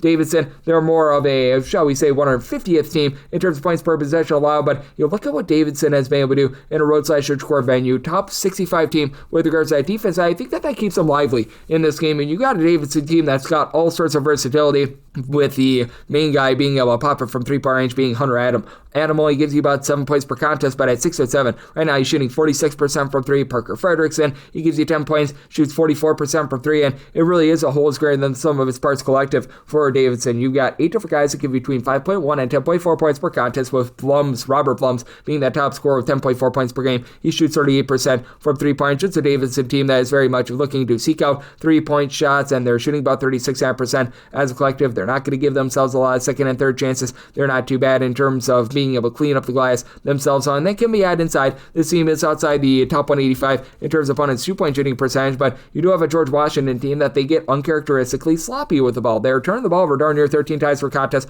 outside the top 230 in terms of turnovers on a per possession basis. Now, they make up for it for the fact that they are a top 65 team in terms of both 2-point and 3-point shooting percentage, so they've been able to do a pretty rock solid job there. But still, you look at both of these teams with regards to their efficiency. Davidson, they're a top 175 team in terms of points scored on a per possession basis. They take a little bit of a nosedive away from home. George Washington has been by far your more efficient team with regards to offense. They are 30th in the country in terms of points per possession, but if you look at what they do in their home games, they do fall outside the top 65 with that regard due to those turnovers. Now, for George Washington, you've been able to get really good production out of Rafael Castro down low, 15 points, 8 rebounds per contest, and then Tyrell Marshall is able to throw in their 5 rebounds per game. Garrett Johnson, 13 points, 4.5 rebounds per game. I like what these guys are able to bring to the table, but I do think that with George Washington having the turnover issues that they do, it's a Davidson team that really doesn't seek out second and third chances, so their advantage on the glass doesn't mean as much in this game as it would against another opponent. I do think that Davidson is going to be able to hold in there, and do have a George Washington team that's very much going to be looking to push some tempo in terms of total possessions per game. Currently, they're checking in 85th in all of college basketball. Davidson, they're slow and controlled. They're about 342nd in terms of total possessions per game. Did set a total here of a 146.5, so I'm going to be waiting on a little bit of line movement at a 146 or less, in on the over, 147 or higher the under, but we'll take the points with Davidson. Made them an 8.5 point dog, 695, 696 on the card. Sam Houston is going to be on the road against Jacksonville State, and Jacksonville State finds themselves as a home underdog in some places of a 1.5, other places a 1-point home favorite. So on this game, you're going to be getting it in the low 150s, 150 to 150.5, and set a total of 146. I do like the under. You do have a Sam Houston team that's very much going to be looking to push tempo, 52nd in the country in terms of total possessions per game. Jacksonville State, they are the exact opposite, 335th in the country in terms of total possessions per game, and for the Jacksonville State team, they're not necessarily a team that's going to execute great on offense. They are outside the top 250 in terms of points per possession at home, and that's a big reason why I did set Sam Houston State as a 2-point favorite. I'm going to be willing to take Sam Houston State on the money line slash as a 1-point favorite, as the Sam Houston State team in a road/core venue. They are a top 75 team in all of college basketball in terms of points per possession, and Sam Houston State right now away from home, they're shooting 37.1% from 3-point range. That is a top 50 mark in all of college basketball, and for Sam Houston State, they've got a lot of ways to be able to attack you because they don't necessarily have that one main scorer. Isaiah Manning has really been the main guy in terms of versatility, 10.5 points, 4 boards. He stands about 6'8", and from 3-point he shoots about 35% for 3. But Boy King comes over from NC Central, 12.5 points, shoots 36.5% for 3. Kishai Knott, 44% 3-point shooter, 2.5 steals, 11.5 points per game. And for Sam Houston State, this has never been really great defense, and they do find themselves well outside the top 150 once again in terms of points allowed on a per possession basis. But they've been able to do a relatively solid job in terms of holding up from the outside, and this is a Sam Houston State team that has given themselves plenty of second and third chances. They're a top 40 team in terms of offensive rebound percentage, and typically the forte of this Jacksonville State team is being able to win the battle on the glass, and at home they're outside the top 225 in terms of defensive rebound percentage. Now I will say this for this Jacksonville State team, they've been a pretty solid team in terms of not allowing good looks from 3-point range. At home, teams are only shooting about 28% from 3-point range, and that's a big reason why I'm going to be in on this total under. And for Sam Houston State, about country average team in terms of turnovers on a per possession basis on offense, and Jacksonville State, who was really good at taking care of the ball last season, they're up to about 11.5 turnovers per game. Country average team in terms of taking care of the ball themselves. For Jacksonville State, they're outside the top 200 with regards to their own 2-point shooting percentage, and they've been relying upon Mustafa El Montequio to be able to get the offense going. 18.5 points, 7.5 boards, only shoots about 28% from 3. And AC Bryant, he's been able to shoot 39% from 3, has been rock solid at 13 points per game. Jacoby Hill, he actually shoots 46% from 3-point range. He's been pretty exquisite with that regard, but this is still a Jacksonville State team that they could be a little bit hit or miss with their outside shooting, as overall for the season, they're about 156th in the country with their 3-point shooting percentage at 156th. And with this same Houston State team, I think that the way that they've got so many different pieces and the way that they've been able to do a good job in terms of giving themselves second and third chances, I do think that that's going to win out, especially against a Jacksonville State team that in a tight spot, they shoot 66.6% the free throw line, outside the top 325 in all of college basketball. So my line at 2, I'm willing to take Sam Houston State either as money line underdog or a slim favorite, and on the under, semi total 146, 697, 698. It is Furman, and they are on the road against Samford, and Sam Amford finds themselves as a slim favorite here of 1.5 points. At some spot, other spots, a 1.5 point underdog. Total on this game, it is 148.5, and I said Samford is a 3.5 point favorite, so whether that be as a slim favorite or a slim underdog, I'm in on them. While Samford is getting absolutely cooked from 3-point range by opponents, they're doing a nice job for 1 of being able to take care of the ball, and 2, they go up against a Furman team that is not the same 3-point shooting team that they've been in past years.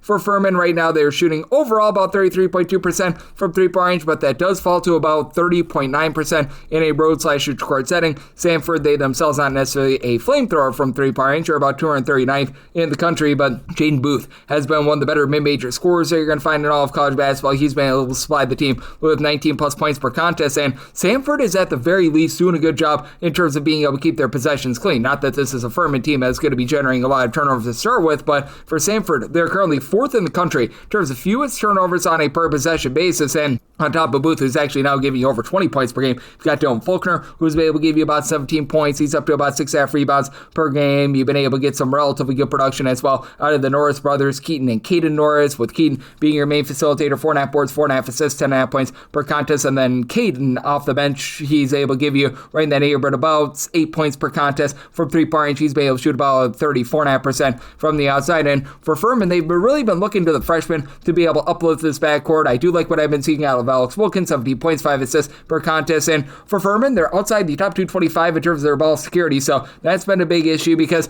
this team, when they're able to get good looks inside, they're rock solid. They're once again finding themselves in the top 25 with regards to their 2-point shooting percentage, but also in a nip-a-tuck spot, you have to have some massive concerns about this Furman team because they're one of the worst free throw shooting teams in all of college basketball. Right now for Furman, they are shooting less than 66% at the free throw line out of your 365 Division I teams, 354th in all of college basketball. It goes down to 62.2% away from them. Now, pretty solid down low. You've got Cooper Bowser, 13.5 points, 6.5 boards, block per contest, and Charles Johnson in with 9.5 boards, 10.5 points per game. So these guys have been able to do a pretty rock solid job, but Furman just not the same outside shooting team that they've been in the past. They're a pretty good team with regards to their interior defense, but I think that with the way that Samford is able to take care of the ball and the way that you're going to get probably a relatively mid-tempo game, Furman is right around about 228th of the country in terms of total possessions per game, Samford 135th, that this Samford team does find a way to be able to get the job done. So whether that be as a small favorite or a small underdog, I'm in on Samford. I did set them as a 3.5 point favorite, made by a total 145.5, so you're at the 148.5. I'm in on the under, 699, 700 on the card. You got the Men of Troy playing goes to Southern Miss. Southern Miss is an 8 to an 8.5 point underdog, 145.5 to 146 is the total, and I set the Men of Troy as a 7-point favorite, so I'm going to be one to take the points with Southern Miss.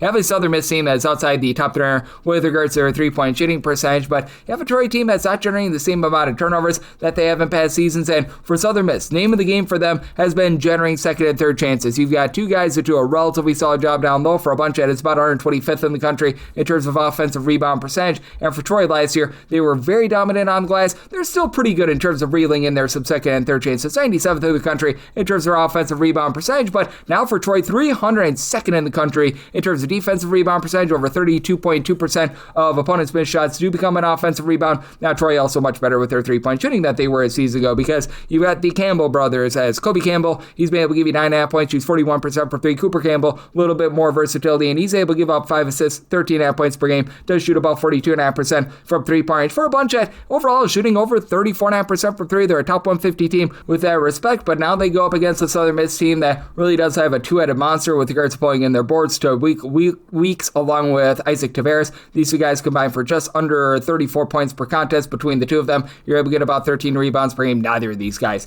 give you any sort of three-point shooting whatsoever, and for Southern Miss, again, they shoot about 30.5% from three-point range, but they do a relatively solid job down low. It is a Southern Miss team that they themselves are outside the top 240 in terms of turnovers on a per possession basis, but you've got Tajai Benoit, who's been good down low. He's been able to give the team about 10 points. He throws in there about 7 rebounds per game, and they've needed it because Tavares, he's been dealing with a little bit of injury. Tavares most likely going to be out of the fold once again, and he's done a nice job in terms of being able to step up, and then Kurt Lewis has really been the lone guy on the team that's been able to light it up from three, as he's been able to give you 6.5 points. He's shooting about 39% from three-point range, and we've noticed that this is a Troy team that's really speeding it up. For past years, 25th in the country in terms of total possessions per game. You've got a Southern Miss team that is a little bit more comfortable playing slow and control with Southern Miss. They're about 172nd in the country in terms of total possessions per game. I think that with the way that Southern Miss has been able to do a relatively solid job down low, even with Tavares being out with injury, you've had a lot of guys be able to step up, and Chante Tremble in the backcourt as well. He's only giving you about 5 points per contest, has been a good three-point shooter, had 14 points in their overtime win against Texas State a week ago. I think that he's a little bit of an X factor for the Southern Miss team to be able to hold in there in a little bit of higher scoring game. So my total at a 151. I do like the over with Troy really speeding things up, and I'm willing to take anything above 7 here with Southern Miss. 701, 702 on the card. It is Colorado. They're going to be on the road against Cincinnati, and yes, we're on to Cincinnati, who's on to being a 7.5 point favorite. So this game, it is 147.5 to 148.5. Made my total a 146.5. I do like the under. You've got a Colorado team that's playing at a pretty good rate, 89th in the country in terms of total possessions per game, and for Cincinnati, they're now 112th in terms of total possessions per game, but they're really slowing themselves down.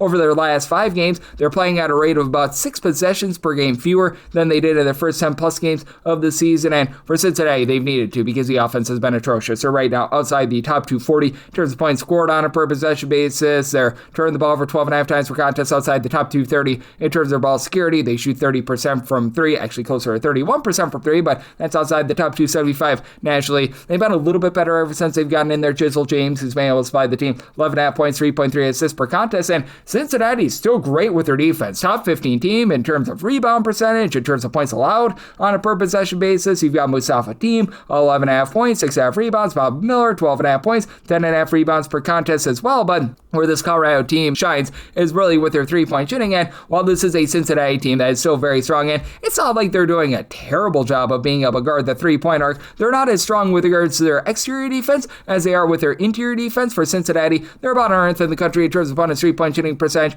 You've got a Colorado team that, if you want to cook them, they are right now allowing teams to shoot about 36.5% from three-point. They've been outside the top 3 in all of college basketball in that regard, but just have so many guys for Colorado, they're able to light it up from three, as they're currently 58th in the country with their three-point shooting percentage at 36.3%. Doesn't take too much of a fall off away from them, still above 35.5% from the outside. As for Colorado, they're also doing a great job in terms of taking care of the ball. Top 45 team in terms of fewest turnovers on a per possession basis. Top 20 team with their free throw shooting percentage as well. So they're doing the little things well, with Isaac Johnson as a freshman giving you 16 points, shooting 44% from three. Barrington Argris continues to shoot 52% from three-point range. Absolutely ridiculous. 13.5 points per contest. Now, with Colorado, they're also not going to put you under duress or outside the top 275 in terms of turnovers forced on a per possession basis, but also for this Colorado team, even though they're not going to grab for themselves a ton of second and third chances, they're going to lose that battle down low to Cincinnati on the glass. They're not allowing a ton of offensive rebounds either for this Colorado team. 54th in the country in terms of defensive rebound percentage. Teams in a roadside stretch square venue grab about 24.8% of their missed shots as an offensive rebound, so that's been a top 45 mark in all of college basketball, and have some good versatility with getting about 8 rebounds per game out of Bingo Doc, who's been able to give you about 11.5 points per contest. Leighton Mitchell has been able to give you 9.5 points, 5 rebounds. So got a lot of nice contributors for Colorado. I do think that they keep things clean, and I think that they hold in this game against the Cincinnati team that, with Kirk Creesa at the point, they just have not been great. Semi-line at 2.5. I'm going to take the points here with Colorado, and I'm going to be in on the under. Sub-A total at a 146.5. 703, 704 on the card. Kentucky is going to be on the road against LSU, and LSU finds themselves as a road favorite here of 3.5 to 4.5 points. So it's game between 152.5 to 153.5. Even if De'Don Thomas plays plays in this game, he's going to be far from 100%. We talked about this with Blake Lovell. I personally am expecting him out, but again, even if he does play, that's not going to affect my handicap too much because I think that he's going to be so banged up that he becomes ineffective. So Kentucky is a 5.5-point favorite. I'm going to be willing to lay the number, and I recognize that this is a Kentucky team that has not been great with their outside shooting. Right now, they're shooting about 33.8% from three, just a hair outside the top 170 in all of college basketball there, but top two guys in Denzel Aberdeen along with Ortega Owe, they've been relatively solid. They're combined for 27 points per contest. Both shoot between 36 and 37% from three-point range. For Kentucky, they still have been a very rock-solid team on the glass. In terms of their defensive rebound percentage, this is a team that's right now checking in the top 75 in all of college basketball right now. As a matter of fact, 26th in all of college basketball. And for this LSU team, just not having Thomas out there on the floor means that you're going to need to get a lot more out of the ancillary guys. And I mean, this has been an LSU team that's been a top 35 team in terms of points scored on a per possession basis, despite being a country average team with their three-point shooting percentage.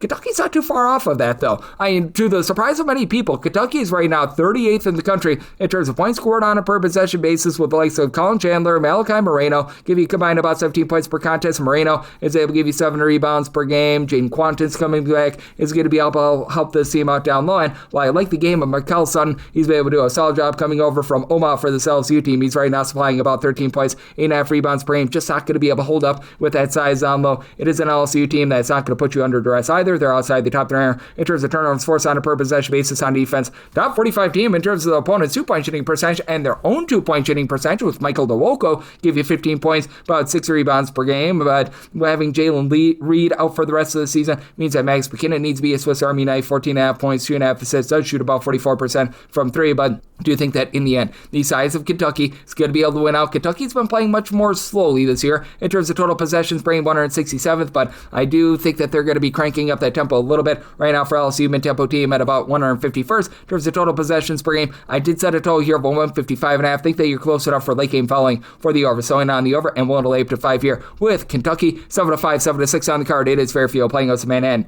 The Manhattan Project sees the Jaspers as a 5.5-point underdog. 156.5 is the total, and did set a total here of a 156.5. I saw a 156 a little bit earlier. 156 is my max buy point on the over, but regardless of buy point on the over, and I'm willing to lay with Fairfield. I did set Fairfield as a favorite of 8.5 points. Fairfield not an explosive shooting team, but even with them not necessarily being a team that lights you up in terms of their overall shooting, this team is still 156th in the country in terms of points per possession because they're doing the little things well. 65th in the country in terms of offensive rebound percentage. They're grabbing 33.4% of their missed shots as an offensive rebound, and it's about what they're not doing. They are not turning the ball over, as this is a Fairfield team that is 36th in the country in terms of turnovers on a per possession basis. If you look at their home games alone, that goes into the top 30 in all of college basketball. And to the credit of Manhattan, 88th in the country in terms of fewest turnovers on a per possession basis. You've got a relatively solid backcourt, even with them having Will Sidner dealing with the eligibility concerns. They've been able to get good production on Jay Winston, Devin Dinkins. They've been able to come out for about 29 points per contest, with Winston shooting 39% for three.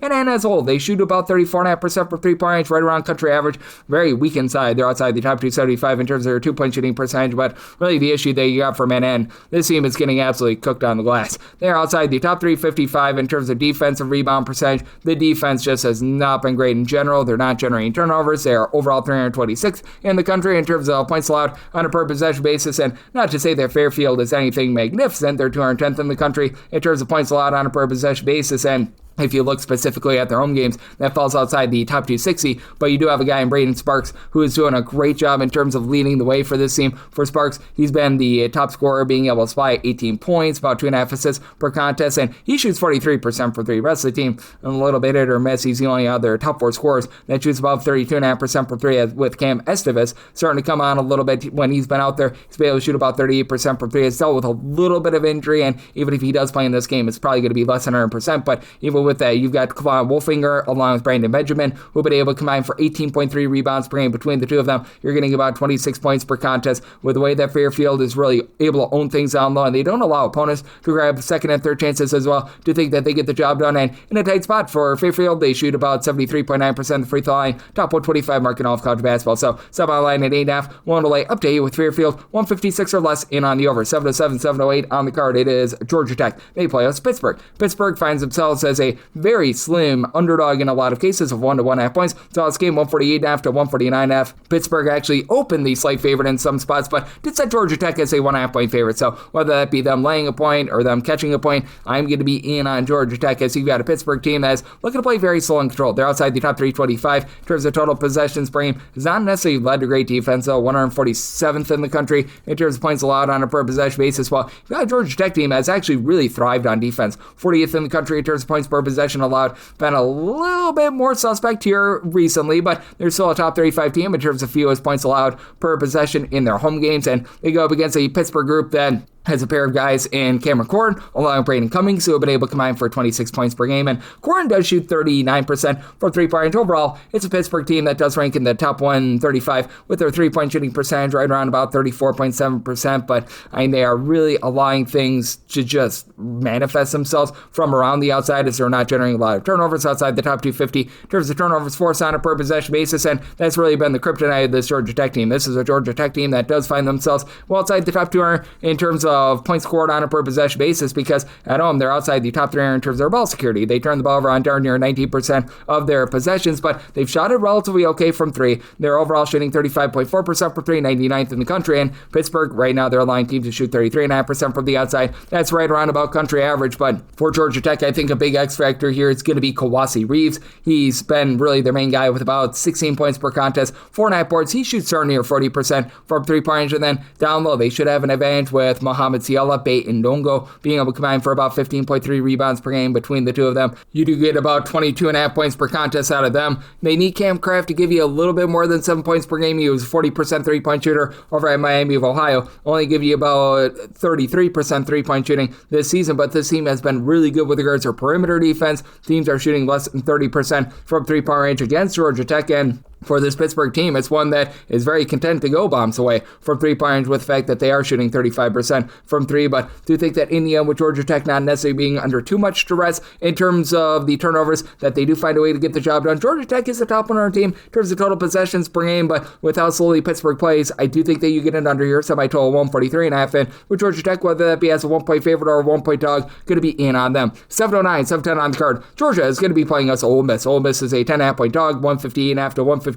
is the total. Made Georgia the 8.5 point favorite, so at 9+, I'm going to be willing to take the points with Ole Miss. This is an Ole Miss team that does not have great metrics whatsoever, but I am still a believer in this Chris Beard team being able to turn it around. For Ole Miss, they've been struggling a little bit on the road. They shoot 37% from three-point range at home, about 31.2% away from home, and really the big thing for this team is that they need to do a better job of being able to guard the perimeter themselves. They're outside the top 10 in terms of opponent's three-point shooting percentage. Meanwhile, you do have a Georgia team that they have not been great with regards to their own three-point shooting percentage. Or outside the top 225 in all of college basketball, but for this Georgia team, they've been able to do a great job in terms of winning the just defensive battle and the turnover battle, top 30 team in terms of turnovers forced on a per possession basis. Georgia overall 20th in the country in terms of points allowed on a per possession basis, and they are very much looking to play at warp speed. Right now for Georgia, they lead the country actually in terms of total possessions per game, and it just feels like they've got really good depth in general, as their main guy comes on over from Cal and Jeremiah Wilkerson, and he's been supplying about 17 points from three-point range, shoots about 34.9% from three, but really doesn't give you a lot in terms of rebounding or anything like that. But Simto Cyril, he's been able to give you 2.8 blocks, 6 rebounds per game. Cannon Catchings, 5 boards, 9.5 points. Marcus Millender, he's starting to give the team some three-point shooting at about 39.5% from the outside. And between Wilkerson, Blue Kane, along with Marcus Millender, these three guys combine for about 5 steals per contest. They're also very rock solid down low. They're a top 40 team in terms of opponents' two-point shooting percentage. They're a top 15 team in terms of their own two-point shooting percentage.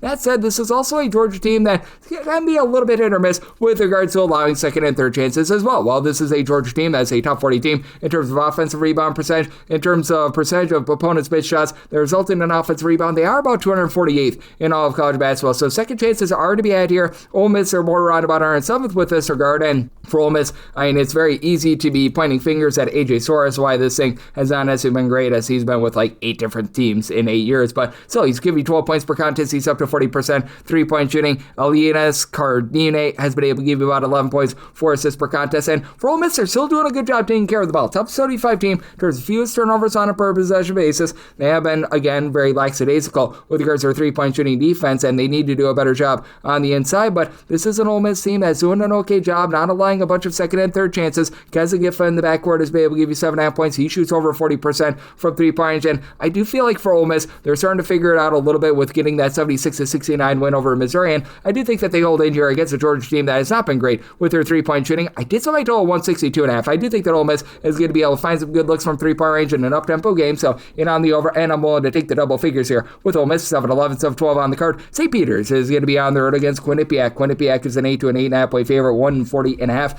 is the total, and I said Quinnipiac is an 8-point favorite. 8.5 does become my buy point on St. Peter's, as for this Quinnipiac team, they are going to be able to get second and third chances. St. Peter's is allowing teams to grab about 33.8% of their missed shots as an offensive rebound. They're outside the top 320 in terms of defensive rebound percentage, but St. Peter's is also a top 25 team in terms of turnovers forced on a per possession basis. To the credit of Quinnipiac, they're doing a better job taking care of the ball this year as they're turning the ball over only about 11.5 times per contest, above country average in terms of their ball security, and they become top 100 team with their three-point shooting percentage at above 36%. Jane Zimmerman, though, their top scorer, still dealing with injuries, 17 points per game out of him, so that means that you're going to need to get a little bit more out of Asim Jones, who's shooting 60% from three. I don't think that that's going to be a mainstay. 11.8 points, 4.5 assists per contest, and then Keith McKnight, Grant Randall, they both been able to give you about 11.5 points per game between the two of them. You get about 11.5 rebounds per game, and St. Peter's typically dominates the boards, but in this case, they've been able to do a much better job with regards to that turnover battle. And Quinnipiac, they themselves a top 125 team in terms of turnovers forced on a per possession basis, so I did set a total of 140. At a 140.5, I'm going to be in on the under. St. Peter's, once again, very slow and controlled, 312th in the country in terms of total possessions frame. Quinnipiac is fast, but not warp speed fast. They're about 122nd in the country in terms of total possessions per game, but you do have a St. Peter's team that they're not going to get a lot of looks at the free throw line. Quinnipiac, a top 60 team in terms of opponents, shall we say,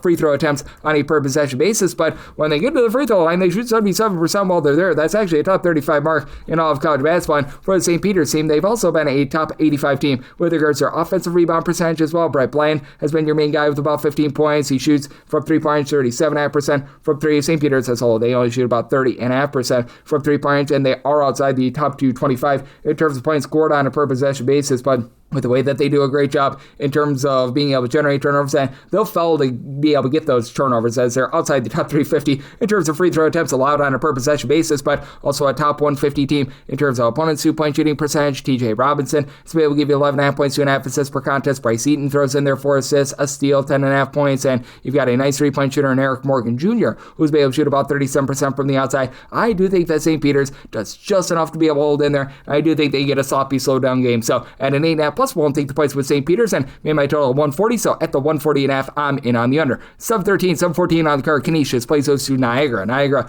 an underdog of 3.5 points on the game. 128.5 to 129.5. I said Canisius is a 5-point favorite. I'm going to be willing to lay the number. You've got a Niagara team that's just not doing anything well. They are outside the top 340 in terms of percentage of their missed shots that become an offensive rebound. This team is 326th in all of college basketball in terms of points scored on a per possession basis. Now, Canisius is not lighting the world on fire in terms of points scored on a per possession basis. You've got a group that is currently 335th in all of college basketball, but for Canisius, they do average about 21.5 points more per 100 possessions when they're at home rather than away from home. It's a Canisius team that has been okay in terms of not allowing second and third chances as well, so that's something positive. And for Niagara, you're looking for anything that this team does, but they get absolutely cooked with regards to the turnover battle. They're absolutely getting destroyed down low, and they're a terrible 3-point shooting defense as well. This Niagara team is right now allowing teams to shoot 38.1% from three, which goes to 41.2% away from home, so it's just not great to say the least. And for Canisius, you don't have that same guy like you had a season ago when you had Paul McMillan gave you 20 points per contest, but how about Khalil Singleton along with Brian Nadamja being able to combine for about 25.5 points per contest between the two of them? They shoot 37% from three, and Canisius, if you include their games against non-D1 teams, they shoot 34.5% from three. That's right around about country average. They're not getting completely steamed on the glass. Now, for Canisius, Canisius outside the top 275 in terms of ball security, and both of these teams play very slow and controlled. How about for Niagara? 361st in the country in terms of total possessions per game, and for Canisius, they are right there, 360th in the country, so not a lot of scoring opportunities for either of these teams. So I did set my total at a 131. I think that you could be close enough for late game fouling, and both of these defenses are just ghastly, so I'm going to be in on the over. But I said for this Niagara team, right now you've got one guy that's able to give you double figures right now. That's pretty much the lone guy that returned from his season ago, and one Mr. Justin Page, who's been able to give you about 12.5 points, 2.8 assists per contest. And then you do have Trent Waters, who's able to shoot 46.5% from three, but team as a whole shoots just 30.8% from three-point range. Your country average team at the free throw line, so that's been something. But still, I do think that in the end, for this Canisius team, even though they do a little bit of a rough job taking care of the ball, they're going to be able to take you to a Niagara team that just has absolutely nothing down low. As a matter of fact, for this Niagara team, you don't have a single guy on the roster that gives you over 4 rebounds per game, so willing to lay up to a 4.5 here with Canisius. I'm in on the over, set my total 131, 715, 716 on the card. Coastal Carolina is going to be on the road against Marshall, and the men of Marshall do find themselves as a favorite of 8.5 points. 148.5 is the total, and I'm going to be in on this over. I set my total at 156.5. You've got a pair of teams that are looking to play fast, maybe not warp speed fast, but they certainly are going to be looking to push a little bit of tempo. As for Coastal Carolina, they're up to 170th in the country in terms of total possessions per game, and this is a Marshall team that is sped up to about 105th in the country in terms of total possessions per game. Now, Marshall has been very good in terms of their interior defense. You've had Matthew Van Komen come over, give you about 8 boards at 7'4". He gives you over 2.5 blocks per contest, and they're still pretty solid in terms of being able to guard the three-point line, 105th in the country in terms of opponents' three-point shooting percentage. And Coastal Carolina, top 50 team in terms of opponents' two-point shooting percentage. They are aligned teams at a roadside shoot score venue to shoot just 30.8% from three. But here's the thing with Coastal Carolina. They are a team that's well outside the top 85 in terms of points allowed on a per possession basis, because they do not put you under duress. They are outside the top 330 in terms of turnovers forced on a per possession basis. Now, with that, I'm still going to be willing to take the points for them, because with this Marshall team, they've been a little bit sloppy on offense, even with having Jaden Spear be able to give you about 15 points, about 4.5 to 5 assists per contest. But Joshua Beadle and Rashid Jones in the backcourt for this Coastal Carolina team, they've done a rock solid job being able to combine for about 30 points per contest. Jones is able to shoot 36% from three. Reggie Hill, he's been able to supply 40% three-point shooting, 7.6 rebounds per game. And for Coastal Carolina, while they don't generate any turnovers, they're a top 50 team in terms of taking care of the ball as well. And this has been a Coastal Carolina team that's been pretty darn solid in terms of not allowing a lot of second and third chances. And this is a Marshall team that they do feast a little bit on being able to grab some offensive rebounds. As for Marshall, they're a top 125 team in terms of percentage of their missed shots that result in an offensive rebound. You've got a Coastal team that is much stronger in terms of being able to limit second and third chances rather than grabbing them themselves. For Coastal Carolina, they're outside the top 3 with regards to their offensive rebound percentage, but they are clocking in the top 90 in terms of defensive rebound percentage as well. And then for this Marshall team, even though they've had a few, shall we say, hiccups with regards to the turnovers, they've been able to get quite a bit more recently out of a nice three-point shooter in Wyatt Fricks, who's been able to give you about 14.5 points, shoots about 34.5% from three-point shots, and their 5.5 rebounds per game. And I do think that in the end, Marshall is going to be able to get the job done outright, but still, with Coastal Carolina not allowing great percentages and this being a little bit more of a make it and take it sort of game, I think they get a high-scoring expose. So I told 156.5. We'll take 7+ here with Coastal Carolina, and I'm in on the over. 717, 718 on the card. LaSalle is going to be on the road against Richmond, and Richmond, the Itsy Bitsy Spiders, are an 8.5 to a 9-point favorite total on this game, 146.5. And with Richmond, I set them as an 11-point favorite. I'm going to be one to lay the number. You've got a LaSalle team that's supposed to be priding themselves down low with regards to their low post play, but they find themselves 232nd in the country in terms of defensive rebound percentage, and they find themselves 273rd in the country in terms of points allowed on a per possession basis, all while being outside the top 3 in terms of points scored on a per possession basis and being unable to take care of the ball. LaSalle right now in terms of turnovers on a per possession basis, 287th in all of college basketball, and this is a Richmond team that they always pride themselves in terms of having good clean possessions. They're 60th in the country in terms of fewest turnovers on a per possession basis, and if you look specifically at their home games, that goes into the top 35. And I do think that Richmond, who's been having a little bit of wobbliness here over the last 3 or so weeks, are going to be able to find it, because they are going to be able to do a nice job in terms of limiting second and third chances. Now, Richmond, they themselves outside the top 200 with regards to offensive rebound percentage, but a top 85 team in terms of defensive rebound percentage. Richmond has also been a top 135 team in terms of generating turnovers with a whole is greater than some of its parts approach. You've got each different guys between 6.4 and 12.3 points per contest, with AJ Lopez becoming that top scorer, shoots 42.5% from 3, 12.5 points per contest. Jane Daughtry, he's their number 2 guy, 10.5 points, shoots 48.5% from 3-point range. And this is a Richmond team that is out shooting as a collective. If you look at their D1 and non-D1 games, 38% from 3-point range. That is a top 35 mark in all of college basketball. And I alluded to it. LaSalle is supposed to be a team that's supposed to be stronger, a little bit more on the inside, but this is a team that they've always found themselves to be a little bit rough with regards to outside shooting. And for LaSalle, 331st in opponent's 3-point shooting percentage, allowing teams to shoot about 42.5% from 3-point away from home. LaSalle's looking to play slow, 324th in the country in terms of total possessions per game. And Richmond, faster than they've been in past years, 140th in terms of total possessions per game, but in their last 5 games, they've slowed down by about 4.5 possessions per game. And right now for this LaSalle team, I just don't know how they're going to be able to match up with a versatile big man like a Jonathan Beagle, who's able to give you about 8.5 rebounds per game. They've been able to get quite a bit down low out of Josiah Harris, 9.5 points, 5.5 rebounds per game, himself with a little bit of injury, but should we get to go here? Jerome Brewer is another guy that's been dealing with injury, about 11 points, 4 boards per contest. He's been good to go here in the last few games and has put up there double figures in 3 out of the last 4 games, so that's fairly encouraging for the team. But for this LaSalle team, being outside the top 300 with regards to their own 2-point shooting percentage and shooting just 30% from 3-point range, all while turning the ball over as much as they do, I think that is doomsday, and I just don't think that LaSalle does a part with this total. Semi line at a 11, so one away with Richmond, semi total 141, so also in on the under, 719, 720 on the card. Ryder is going to be playing with Iona. Iona is a road favorite of 7.5 points. So on this game, it is 142.5, and I'm going to lay with Iona. I set them as an 11.5 point favorite. This Ryder team, I'll continue to say it, they are terrible in nearly every facet of basketball. For Ryder, they're 253rd in opponent's 3-point shooting percentage. They are dead last in terms of their own 3-point shooting percentage. They are outside the top 275 in terms of turnovers generated on a per possession basis on defense. In terms of turnovers on a per possession basis on offense, they're 309th in all of college basketball. There's just not really anything that they're doing well. Meanwhile, you've got an Iona team that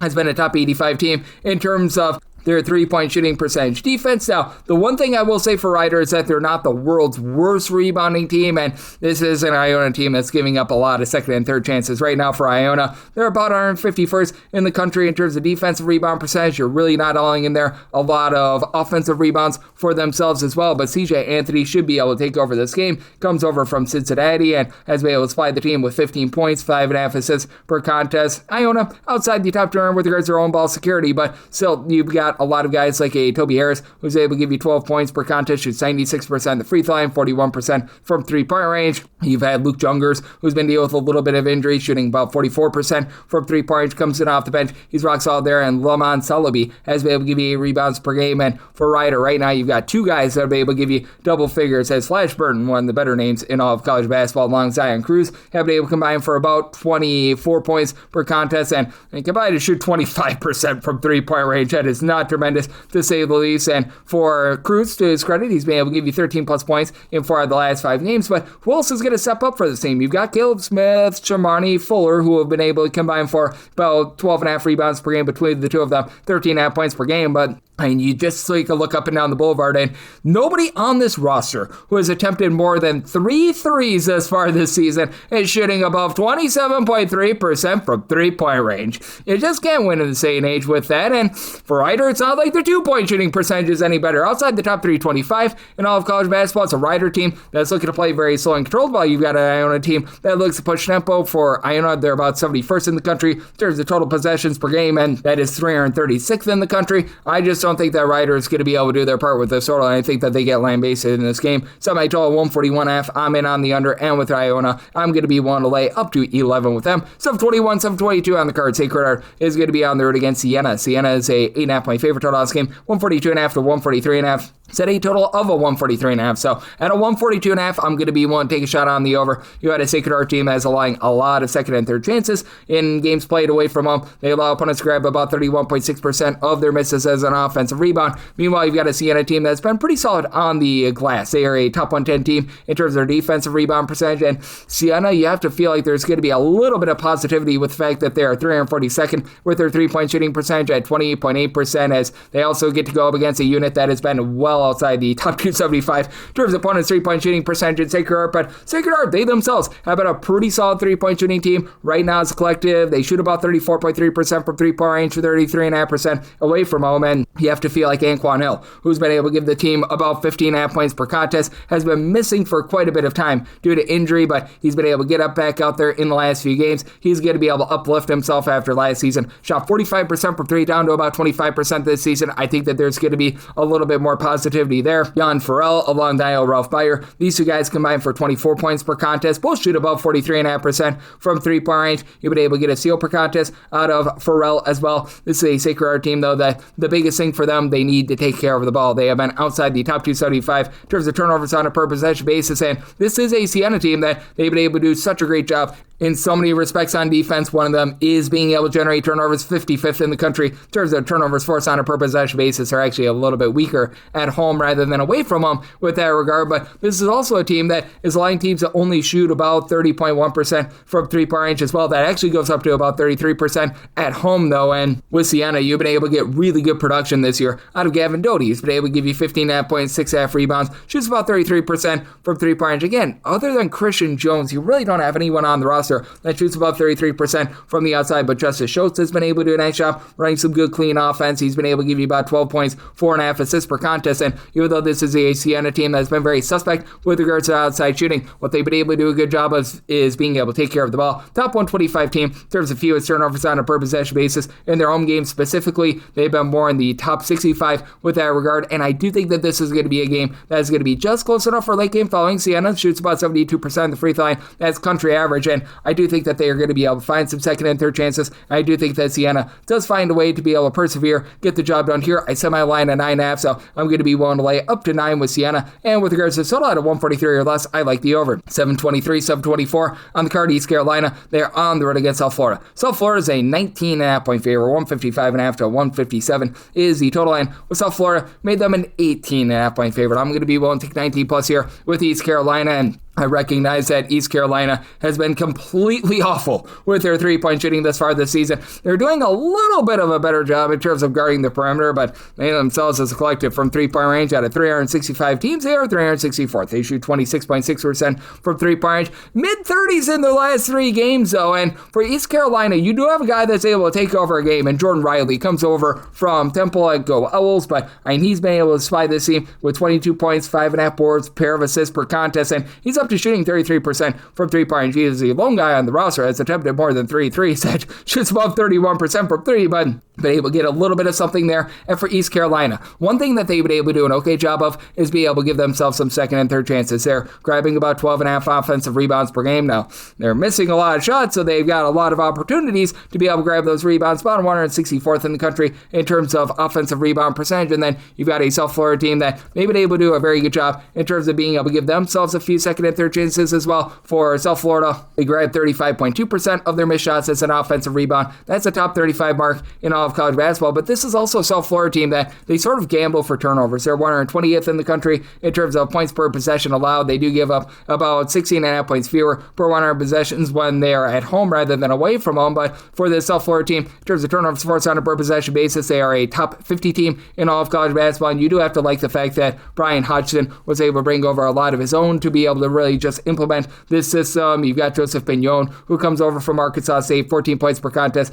He's been able to shoot about 38% from three-point range. Isaiah Nelson, who also comes over from Arkansas State, 16 points, 10 rebounds per contest. Obviously, not much of a presence with regards to his three-point shooting, but he's been able to do a good job in terms of helping this team out down low as they're a top 85 team in terms of opponents' two-point shooting percentage. And this is an East Carolina team that is going to deliberately look to pile drive the ball down low because their three-point shooting percentage has been so bad in terms of percentage of shots that come from inside the three-point line. They're a top 50 team with that regard, and have Giovanni Amaruju, who's been able to give you 14 points, 9.5 rebounds per game, and then Tybo Bailey has been able to give you a little bit more in the backcourt as well. He supplies the team with about 8.5 points per game for East Carolina. They do need to clean up the turnovers, so outside the top 275 in terms of relative security, but I do think that in the end, you're going to have a relatively sloppy game as East Carolina has been a country average team in terms of generating turnovers. It's a South Florida team that they themselves have gotten a little bit sloppy with the ball as well, even though you do have a lot of guys like a Josh Amajafu who's able to give you 14 plus points per contest, and I think that that's going to be just enough for this East Carolina team to be able to cover. And with East Carolina rising up with their 3-point shooting, and South Florida being one of the top teams in terms of total possessions per game in all of college basketball. Number 2 in terms of total possessions per game. I think that you get a highest scoring game. So semi-total at a 158.5. I like the over end with East Carolina. We'll take 19 plus with them. 725, 726 on the card. UAB is going to be on there against Tulane, and Tulane is a home underdog here of 2.5 points. So this game is 149.5, and with the UAB, I set them as the favorite of 6.5 points. I'm going to be one to lay the number. Now, UAB is absolutely awful with their 3-point shooting percentage. They are shooting below 29% as a collective, but that means a little bit less when you're looking to pile drive the ball down low like this team is. For UAB, 10th in the country in terms of percentage of their shots that come from inside the 3-point line in games played away from home. That actually goes up to 74.2%. Only Texas State takes more of their shots from 2-point range in a roadside-court venue rather than UAB, and UAB is doing an absolutely magnificent job in terms of taking care of the ball. 9.2 turnovers per game. Top 10 team in terms of fewest turnovers on a per possession basis. Chance Westery has been able to supply 15.5 points. He only shoots about 27% from 3-point range, but gives you 4.5 assists, a steal and a half per contest. UAB should be able to win this turnover battle as they've been a top 175 team in terms of turnovers forced on a per possession basis themselves. And you've got a Tulane team that they're a better 3-point shooting team than this bunch, but I mean, still, for Tulane, they have not been able to give themselves any sort of second and third chances. They're outside the top 335 with regards to offensive rebound percentage. Meanwhile, you've got a UAB team that is a top 40 team with regards to their defensive rebound percentage, top 130 team with regards to their offensive rebound percentage, and Rowan Bamba has been great for Tulane, 17 points per contest, shoots in the mid-30s from 3, but Tulane at home shoots 28% from 3-point range. That is outside the top 300 in all of college basketball, all while they don't give themselves any sort of second and third chances. You've got a Tulane bunch that has a few guys that have been nice mixers and shakers. Curtis Williams has been able to supply about 13 points, steal and a half per contest. He shoots in the mid-30s from 3-point range. Scotty Middleton does shoot 38% from 3, 7.5 points, 4.5 rebounds per game, but nobody on the roster gives you over 5 rebounds per game. This bunch is outside the top 200 with regards to opponents' 2-point shooting percentage at home, so UAB should be able to get some good looks there. And with this Tulane bunch just having a little bit of a difficult time being able to get anything going inside as well. They're also outside the top 175 with regards to their own 2-point shooting percentage. I do think the UAB finds a way to get the job done, though. I do like the over. I saw my total at a 154.5. I think that this has a propensity to be close enough for late game fouling. Tulane is a top 40 team with regards to their free throw shooting percentage. For this UAB team, about 70%. That's outside the top 270 in all of college basketball, but should be able to get plenty of possessions in this game as well with a UAB team that, if you take a look at their just overall tempo, they are in the top 175 in terms of total possessions per game, and I do think that that's going to be able to win out in this ordeal. So in on the over side, my total 154.5, and one to lay up to 6 with UAB. 727, 728 on the card. Western Kentucky plays those to Missouri State, and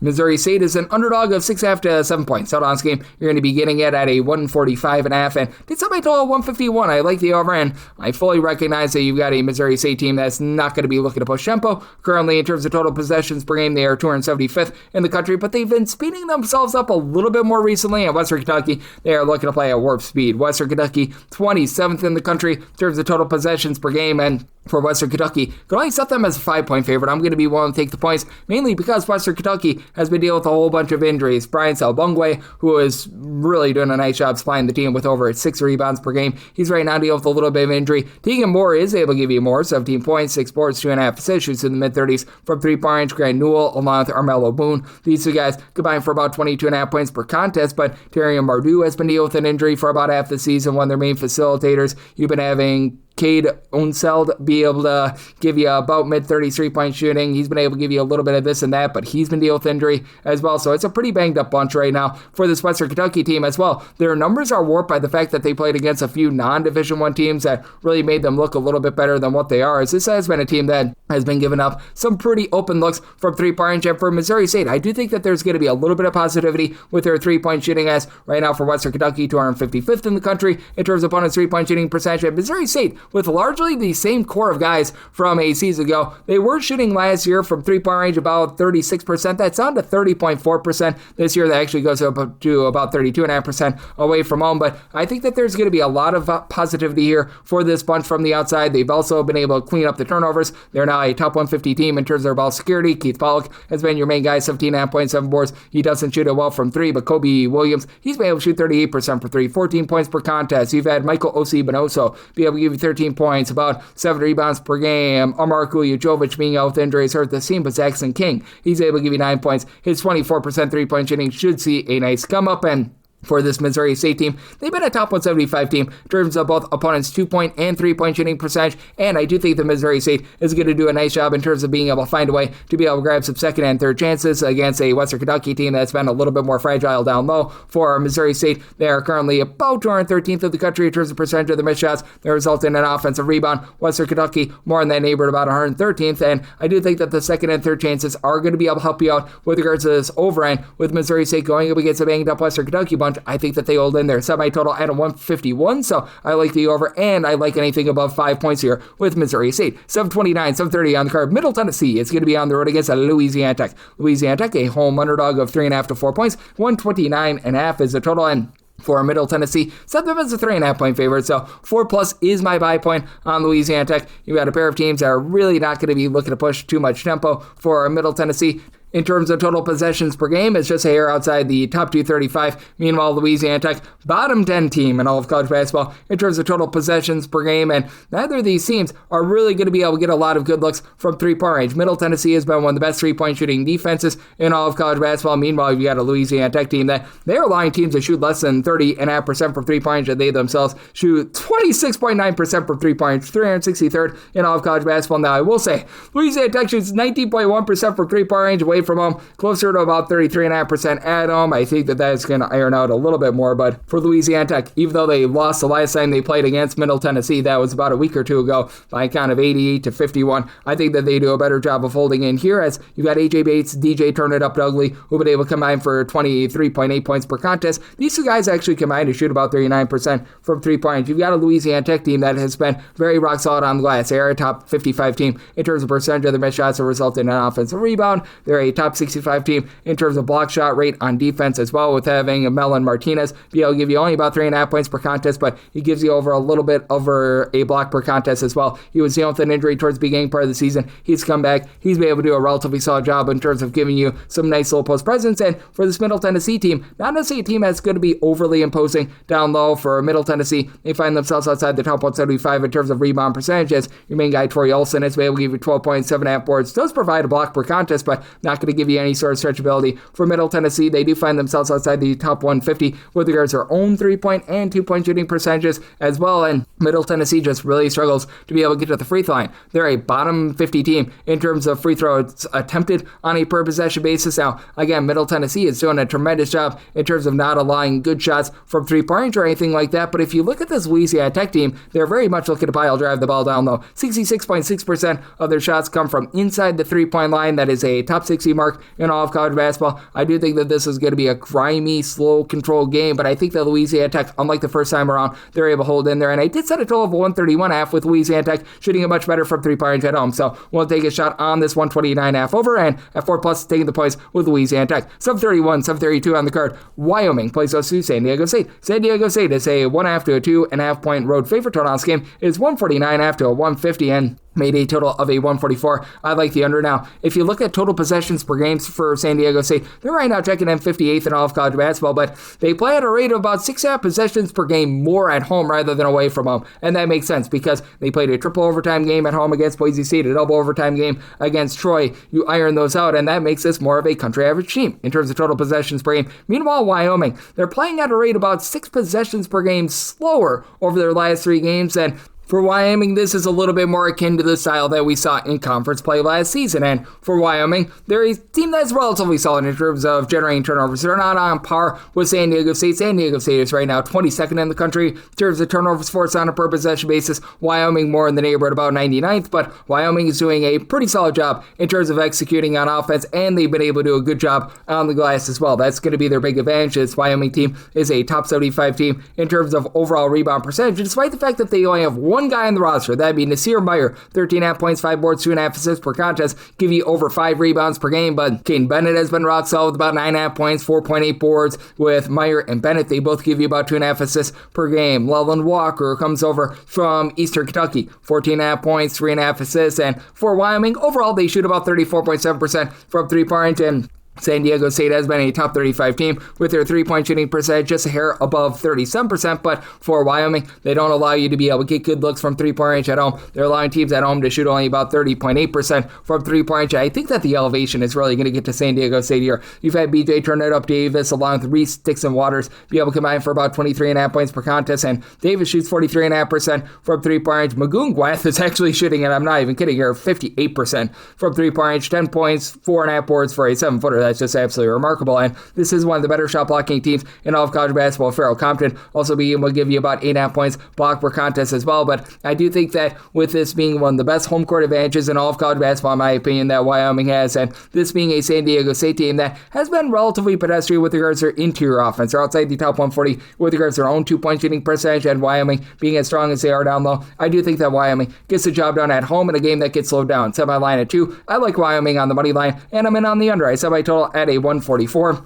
733, 734 on the card. It is UT San Antonio. Meet for the Roadrunners as they play us Rice. We give our to Lane Kiffin. Go Owls as Rice finds themselves as a road favorite here of 4.5 to 5.5 points. So on this game, 143.5, and I did set a total of 144.5. I like the over. You've got a pair of teams that are not necessarily looking to completely push tempo, but they're certainly not slow. With UTSA 91st in the country in terms of total possessions per game, Rice is more around about 165th, and I recognize that you've got a pair of offenses that have been all sorts of grow to UTSA outside the top 3 in terms of points scored on a per possession basis. If you look specifically in a road/shoot score venue right now for Rice, they're outside the top 3 with that regard as well, but you also have a UTSA team that's just not generating turnovers from where they have been in past years. Austin Clonch's teams are typically really good with their active hands for this UTSA team. They're outside the top 250 in terms of turnovers forced on a per possession basis, and that's really been a weakness for this Rice team. Rice is outside the top 225 in terms of their ball security, but for Rice, they should be able to do a better job in terms of flowing good, clean offense with Trey Borneau, Nick Anderson combining for about 28.5 points per contest. Anderson has been able to shoot 39% from 3. Jalen Smith shoots 39% from 3. He throws in there about 11 points per game, and for this Rice team, you don't have a single guy that gives you over 5 rebounds per game, but a lot of guys that give you about 4 to 4.5 rebounds per game. Andrew Cucci, Jimmy Odekun, they are able to give you combined 8.8 rebounds per game, and I do think that for this UTSA team, they are going to do just enough to hold in there against the Rice team that's been a top 125 team in terms of their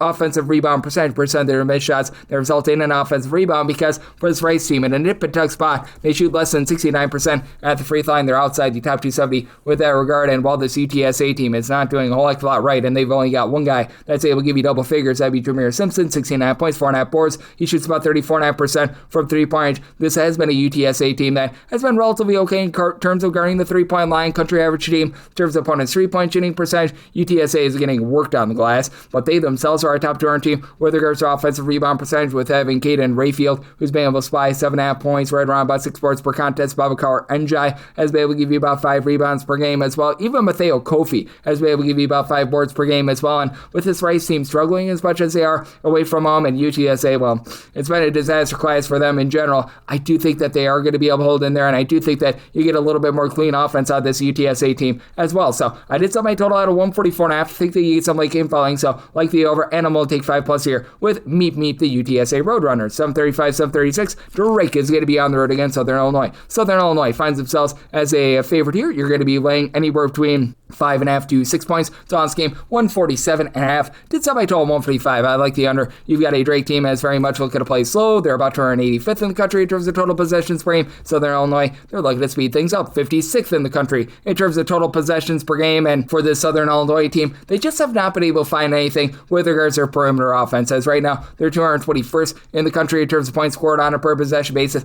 This despite the fact that they've been able to do a relatively solid job in terms of their interior offense and being able to grab some second and third chances. They've been a top 155 team in terms of their defensive rebound percentage, but this has been one of the most, shall we say, brutal three-point shooting teams in all of college basketball. Now, they do shoot. Southern Illinois does 35.5% from three-point range at home. Away from home, 26.5% from the outside, but net result 336th overall in terms of three-point shooting percentage at 29.1%. Meanwhile, you've got a Drake team that is right now shooting about 37.2% from three. That does fall to about 33% away from home, but one thing that Drake has been able to do a really good job of is having their defense travel. Overall for the season, they're a top 60 team in terms of points allowed on a per possession basis away from home, and in a road/neutral court venue. They've been one of the best interior defenses in all of college basketball. A team shooting 47.1% on their 2-point shots. That's a top 30 mark in all of college basketball. And for Drake, you've got Jalen Quinn, who's been very solid coming on over from Loyola Chicago. He's been the main scorer for this team with 16.5 points, 4 boards, 3.5 assists per game. Shoots about 34% from 3, and then Jashawn Thomas, he's out shooting 45% from 3, 12 points per contest. I do think that this team holds up down low with having Wilkins, Exakte Jr., and Aku Frederico combining for about 11 rebounds per game. And for Drake, they do a nice job in terms of taking care of the ball. They've been a top 55 team in terms of fewest turnovers on a per possession basis. Now, they're not generating any turnovers whatsoever. And for Southern Illinois, you do have Olajibi squared down low, as you've got Rollins and Prince Olajibi, who've been able to combine for about 12 rebounds per game. So they've been able to do a solid job with that regard. But for this Southern Illinois team, just the sloppiness with them outside the top 250 in terms of turnovers on a per possession basis, I think could be costly, especially with only having one double-figure scorer, Kelron House, who's been giving you about 14 points, 3 assists, per contest. Only shoots about 32% from 3-point range, as Damian Mayo is like the only guy on the roster that shoots about 32% from 3 at about 43% from the outside. And with the way that Drake has been so good with their interior defense, I think that they keeps them in this game. So I did set my line at 5. I'm going to be willing to take the points with Drake, and I'm in on the under, so my total at a 145. 737, 738, South Dakota State. They're going to be on the road against North Dakota State. North Dakota State is a 5.5 point favorite. Total on this game, it is 149.5 to 150.5. For South Dakota State, I did set them as an underdog of 4.5 points, so we'll take 5+ with them for the South Dakota State team. They've just done a really good job in terms of holding up on the inside, as right now they are a bunch at, with regards to defensive rebound percentage, they're a top 75 team in all of college basketball. And you've got a North Dakota State team that has completely remade themselves, as last year North Dakota State was one of the best 3-point shooting teams in all of college basketball. We've seen quite a bit of improvement in conference play and non-conference play. They were really just not hitting anything whatsoever. They're still only about 225th in the country with regards to their own 3-point shooting percentage. Meanwhile, for South Dakota State, relatively on par, 188th in the country with regards to their 3-point shooting percentage. But for North Dakota State, they become a top 75 team in terms of turnovers forced on a per possession basis. And for North Dakota State, they're actually doing a much better job in terms of manhandling on the glass. Last year, this team could not grab an offensive rebound to save their lives. Now, they're going to have their hands full with South Dakota State, but for North Dakota State, they're 40th in the country, grabbing about 34.8% of their missed shots as an offensive rebound. North Dakota State has Damari Wheeler-Thomas, who's been able to do a nice job giving the team 15+ points per contest, shoots a 930 from 3-point range. Meanwhile, for South Dakota State, it's been all about Damian Wilkerson along Jaden Jackson leading the way. Both give you between 13 to 13.5 points per contest, and Jackson shoots 35% for 3. Wilkerson, main rebounder with about 7 rebounds per game. And for South Dakota State, they're really not going to put you under duress outside the top 235 in terms of turnovers forced on a per possession basis, but this is also a unit that has been able to do a relatively solid job in finding a way to get to the free throw line. They're a top 125 team in terms of free throw attempts on a per possession basis. Joe Saylor, Kellen Gary in the backcourt combined for about 22.5 points per contest, and between the two of them, they do shoot above 39% from 3-point range. Meanwhile, for North Dakota State, this is not a team that necessarily has that one guy that's just absolutely beastly on the glass. Your top rebounder is Travion Carson, who stands only about 6'3", 13 points, 6.5 boards, 2.5 assists, shoots 40% for 3. Good versatility there, but then you get Grayson Anderson, give you about 10 points, 5.5 rebounds per game. Noah Federson is able to supply about 5 rebounds per game. I do think that in the end, North Dakota State does find a way to be able to get the job done, but that fall off that we've seen with regards to their 3-point shooting percentage, and I do think that in general, this team being outside the top 150 there's opponent's 2-point shooting percentage keeps South Dakota State lively, and this game under the total, as you've got a North Dakota State team that sped themselves up quite a bit, about 145th in terms of total possessions per game. South Dakota State down to about 213. So set a total of 146.5. I like the under, and I'm going to take 5+ here with South Dakota State. 739, 740 on the card. Kansas State plays of Central Florida. Central Florida is a underdog here of 2.5 points. Total game 170.5 to 171.5, and I made my total a 167. So I do like the under. Did set Kansas State as a 1-point favorite, so I'm going to be willing to take the points, but not necessarily the money line here with Central Florida, just because you do have a very, very random Kansas State team. A Kansas State team has had a tough time taking care of the ball. They're outside the top 175 in terms of turnovers on a per possession basis on offense, and they are very hit or miss from 3-point range. Right now, this bunch is shooting 37.4% from 3-point range. That is 27th in all of college basketball, and really the same 3-point shooting percentage at home rather than away away from home. Central Florida, they're 24th. Now, they do shoot only about 33.7% from the outside away from home, but overall for the season, 37.5% from three-point range, and Central Florida is going to have the size advantage down low. You've got a team that is in the top 15 in terms of percentage of their missed shots that result in an offensive rebound, and a Kansas State team that doesn't have a single guy that gives you over 5 rebounds per game, but most dominant scorer in this game, PJ Haggerty, 5 boards, 4.5 assists, 23 points per game. He shoots about 36% for 3. Abdi Bashir has been able to shoot about 45.5% from the outside, and this has been a Central Florida team that's been struggling a little bit with regards to their exterior defense. They do a pretty solid job in terms of not allowing a lot of good looks inside, with Michael Stilwell being able to give you about 12.5 points. He's done a nice job supplying about 7+ rebounds per game. And Themis, folks, he shoots over 40% from 3. He's given out over 5 assists per contest, double-figure scorer. But for Central Florida, they're outside the top 155 in terms of opponents' three-point shooting percentage. Meanwhile, you've got a Kansas State team that they've actually done a good job in terms of guarding the outside. They're aligned teams to shoot just 31.6% from three-point range. That's the top 100 team in all of college basketball. Meanwhile, for Central Florida, you do have a very much whole is greater than some of its parts approach, with having the 2 guys come over from UW Milwaukee. Jordan Burks, 12.5 points, 4.5 rebounds per game. John Bull has been able to give you about 4.5 rebounds per game, and you're going to have a lot of pace in this game. Kansas State, they're currently, in terms of total possessions per game, checking in right around about 15th in all of college basketball. Central Florida slowed themselves down a little bit. They're down to about 84th in the country, and I do think that we see a little bit of regression here with regards to that Central Florida three-point shooting. I think that in the end, Kansas State does just enough to be able to get the job done, but I do think that this is going to be a game that gets slowed down just a hair. So, the circumstance where I did set my line at 1, we'll take 2+ here with Central Florida, and I'm in on the under semi total at a 167. 741, 742. It is Temple. We give our O to Lane Kiffin. Go Owls. They are going to be on the road against Memphis, and Memphis finds themselves as a favorite of 7.5 points. 144 to 144.5 is the total, and with Memphis, I did set them as a favorite of 9 points. I'm going to be willing to lay the number. While this Temple team does not play games with a lot of possessions, they're 311th in the country in terms of total possessions per game.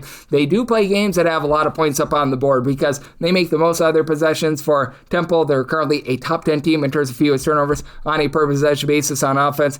They're also outside the top 300 in terms of turnovers generated on a per possession basis on defense, while outside the top 225 in terms of points allowed on a per possession basis. Now Temple outside the top 250 in terms of offensive rebound percentage, so they only really get one shot at the basket. But for Temple, they've been really good with regards to their three-point shooting percentage. If you include games against non-D1 teams, they're shooting overall about 38% from three-point range. In games played away from home, that goes down to about 34% from the outside, but they do get to go up against a Memphis team that's been well outside the top 125 in terms of points allowed on a per possession basis. And for Temple, they're built for tough, 17.5 points. He shoots about 36% from three-point range. Gavin Griffiths has been great. 12 points, 4.5 boards, steal and a half, 2.3 blocks, shoots over 40% from three-point range. They dealt with the injury to A.J. Smith, but Jordan Mason in his absence, about 5 assists, 12 points per contest. But I did have to set Memphis here as a 9.5 point favorite. I'm going to be willing to lay it because this is a Memphis team that their main kryptonite is turnovers. They are outside the top 335 in terms of their ball security. They don't have to worry about that against this Temple team that's not generating turnovers, and Memphis is really good in terms of giving themselves second and third chances.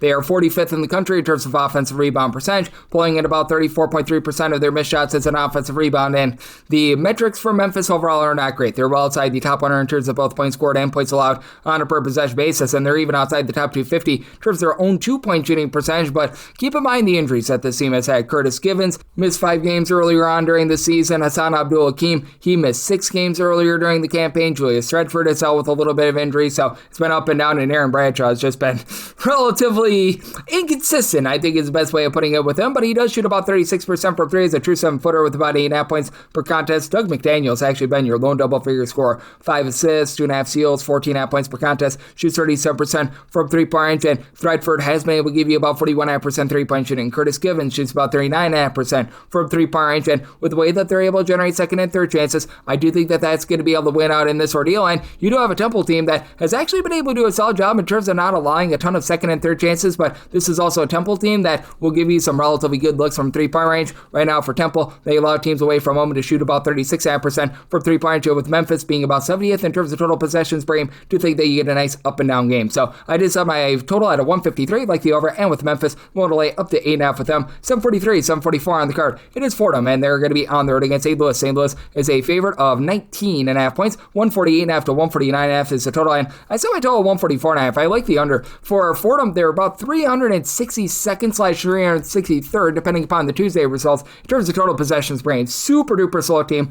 Now, St. Louis looking to play at warp speed. They're 33rd in the country in terms of total possessions per game, but while we all rave about the St. Louis offense as in the top 35 in terms of points scored on a per possession basis, keep in mind that this has also been a really good defense as well, and really both of these teams have been solid. As for Fordham, they currently are clocking in terms of total possessions per game more around about 70th in all of college basketball. For the St. Louis team, they're actually 13th in the country, with Robbie Avila taking a little bit of a step back, but he's been able to do a nice job with regards to his efficiency, now shooting over 40% from three-point range. You've got a team that just in general has a lot of guys. They're able to give you good production, as you've had Amari McCautry give you about 10.5 points, 5.5 rebounds per game. Deion Brown, good versatility with 12 points, 6.5 boards, pair of assists per contest. Avila is actually giving you now 4 assists per game to lead the way for this team. One thing that St. Louis has had a little bit of a rough time with is taking care of the ball. They're outside the top 180 in terms of ball security, but in terms of both opponents' 2-point and 3-point shooting percentage, they do rank in the top 15 in all of college basketball, but now they go up against a Fordham team that's able to match them on the glass. Fordham, top 20 team in terms of rebound percentage. Drew Reeves is able to give you 17.5 points per game, and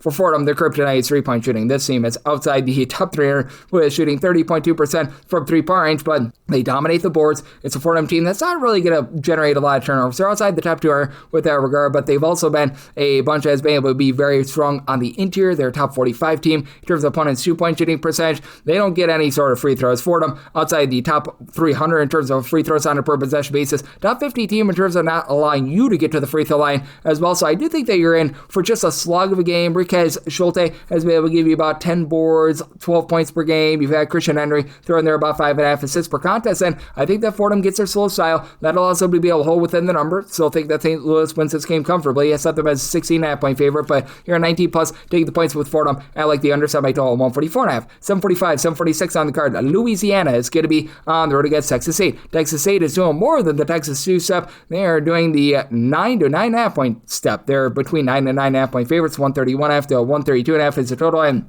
made my line 9.5. So at a 9 or less, I'm going to be one to lay. You've got a Louisiana team that hasn't been terrible with regards to their defense.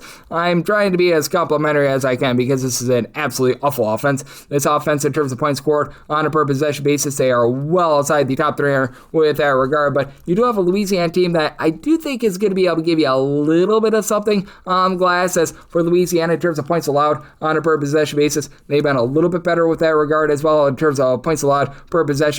They are about 206th in all of college basketball, but now you have to go up against a Texas State team that they're very much looking to pile drive the ball down low. In terms of percentage of shots that come from inside the 3-point line, they are number 1 in all of college basketball. This has also been a team that has not been able to take care of the ball for Texas State. Outside the top 3 in terms of turnovers on a per possession basis, but Louisiana not going to put you under too much duress. And for Louisiana, they have been a top 150 team in terms of opponents' 2-point shooting percentage, but you've got a Texas State team that they themselves have been able to do a really good job on the glass. And for Louisiana, you only have 2 guys on the roster that really give you 8+ points per contest.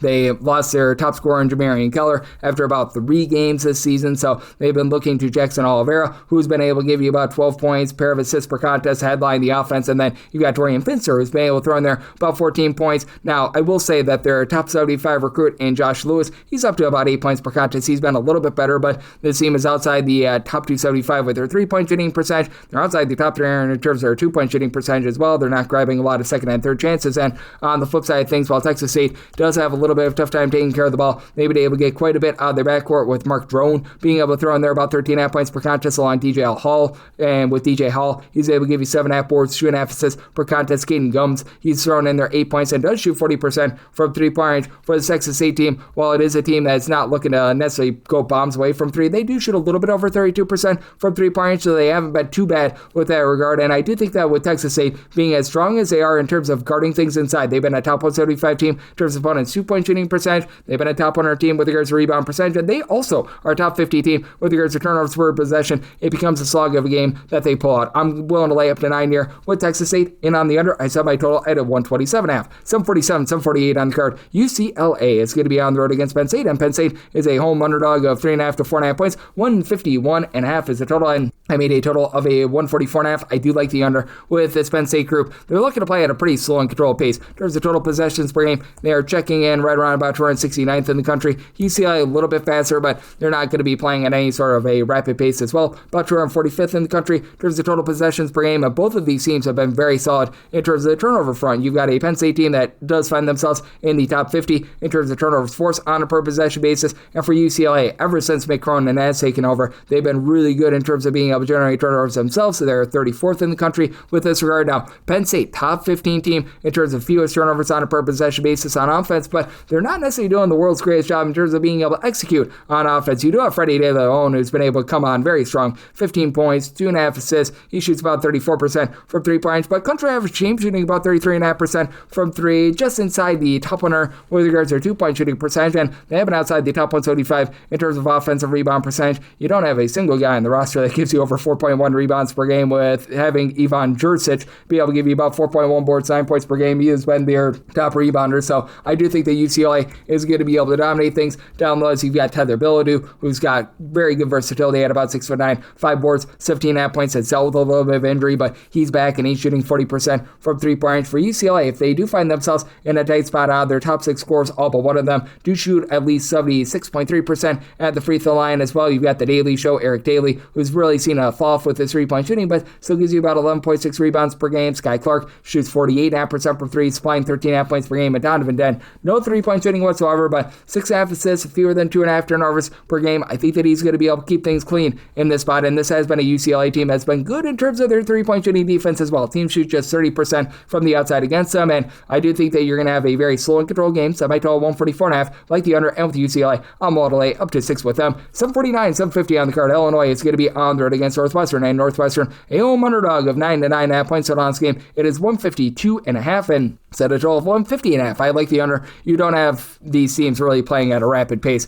For Illinois, they're down to about 265th in the country in terms of total possessions per game, and Northwestern is typically the super slow and controlled team. They're actually the faster team here, 238th in the country in terms of total possessions per game, and it's a Northwestern team that has been okay with regards to their interior defense. They're about 118th in the country in terms of opponents' 2-point shooting percentage, but where they've really shined, they've been really good in terms of not allowing good looks from 3-point range. This Northwestern team, 22nd in the country in terms of opponents' 3-point shooting percentage, not generating turnovers the same way that they have in the past, and Illinois is generating no turnovers whatsoever. They're outside the top 345 in terms of turnovers forced on a per possession basis, but this is an Illinois team that's been popping it a little bit more from 3-point range. They've become a top 125 team with shooting about 34.8% from 3-point range, but where this Illinois team is going to be able to win this game is down low, because even though you've had Tomislav Ivisic only be able to give you about 5 rebounds per game because he's been limited due to injury, you've had Tavi Marosic as a 6'9" international freshman come in, make a really nice impact for this team, 12.5 points, 8.5 rebounds per game to lead the way there, and you have to feel like Andrei Stojakovic, who's been giving you 14.5 points per game despite shooting just 23% from 3-point range, is going to see that tick up a little bit, as Keaton Wagler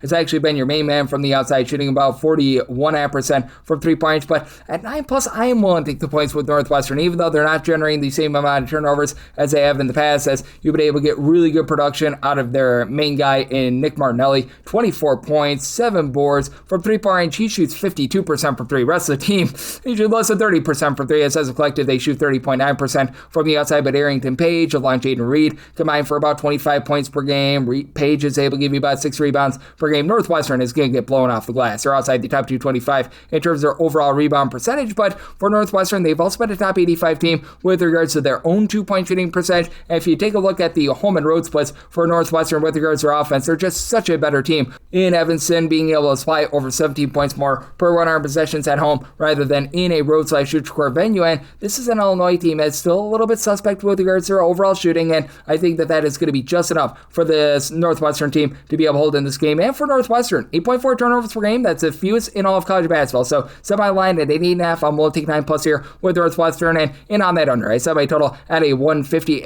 751, 752 on the card. Oral Roberts is going to be on the road against Denver, and Denver is a 6.5 to a 7.5 point favorite. 155.5 is the total, and I set a total over 165.5. I like the over. You have a Denver team that has played all but one of their games to the over thus far this season. That was their most recent game, and for Denver, they just have all the makings of a good over team, as for Denver, the offense has been rock solid. 103rd in the country in terms of points scored on a per possession basis. They're averaging about 13.2 points more per 100 possessions at home rather than away from home, and they've been a rock solid shooting team in general. This Denver team from 3-point range right now, they are shooting in the neighborhood of about 35% for 3, but that goes on up to 39.6% when they're at home. Now, Oral Roberts has had a very difficult time taking care of the ball. They're outside the top 325 in terms of turnovers on a per possession basis, and Oral Roberts in general just has not gotten a lot of offense going. 302nd in the country in terms of points scored on a per possession basis in a roadside should score venue. They do ascend into the top 275, so they've been a little bit better there, but not like this Oral Roberts team has been great on defense.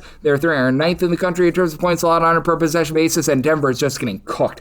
362nd in the country in terms of points allowed on a per possession basis, and they're actually giving up more points per possession when they're at home rather than away from home. Both of these teams are relatively mid-tempo teams, but for this Oral Roberts team who's had a tough time in terms of taking care of the ball, they should be able to find some good possessions against a Denver team that is outside the top 330 in terms of turnovers forced on a per possession basis. For Oral Roberts, I also do think that you have two Yamanachi Williams, who I remember a few seasons ago, he was a very rock-solid three-point shooter over at Portland. He should be able to find it a little bit more. He's been able to give you about 9 points, 5 boards, but he's been shooting less than 30% from three. You've got Ty Harper, who's been able to give you 16 points, shoots in the mid-30s from three-point. For Oral Roberts, they've been outside the top 200 with regards to 2-point and 3-point shooting percentage, but lots of second and third chances to be had on them. They're outside the top 250 in terms of their defensive rebound percentage, and for Denver, they just have been really good in terms of excelling from the outside. You've gotten great production out of Carson Johnson, 17.5 points, 2.5 assists from three-point range. He's shooting about 41% from three. You've got Zane Nelson right now shooting 50% from three. That's zany with about 13.5 points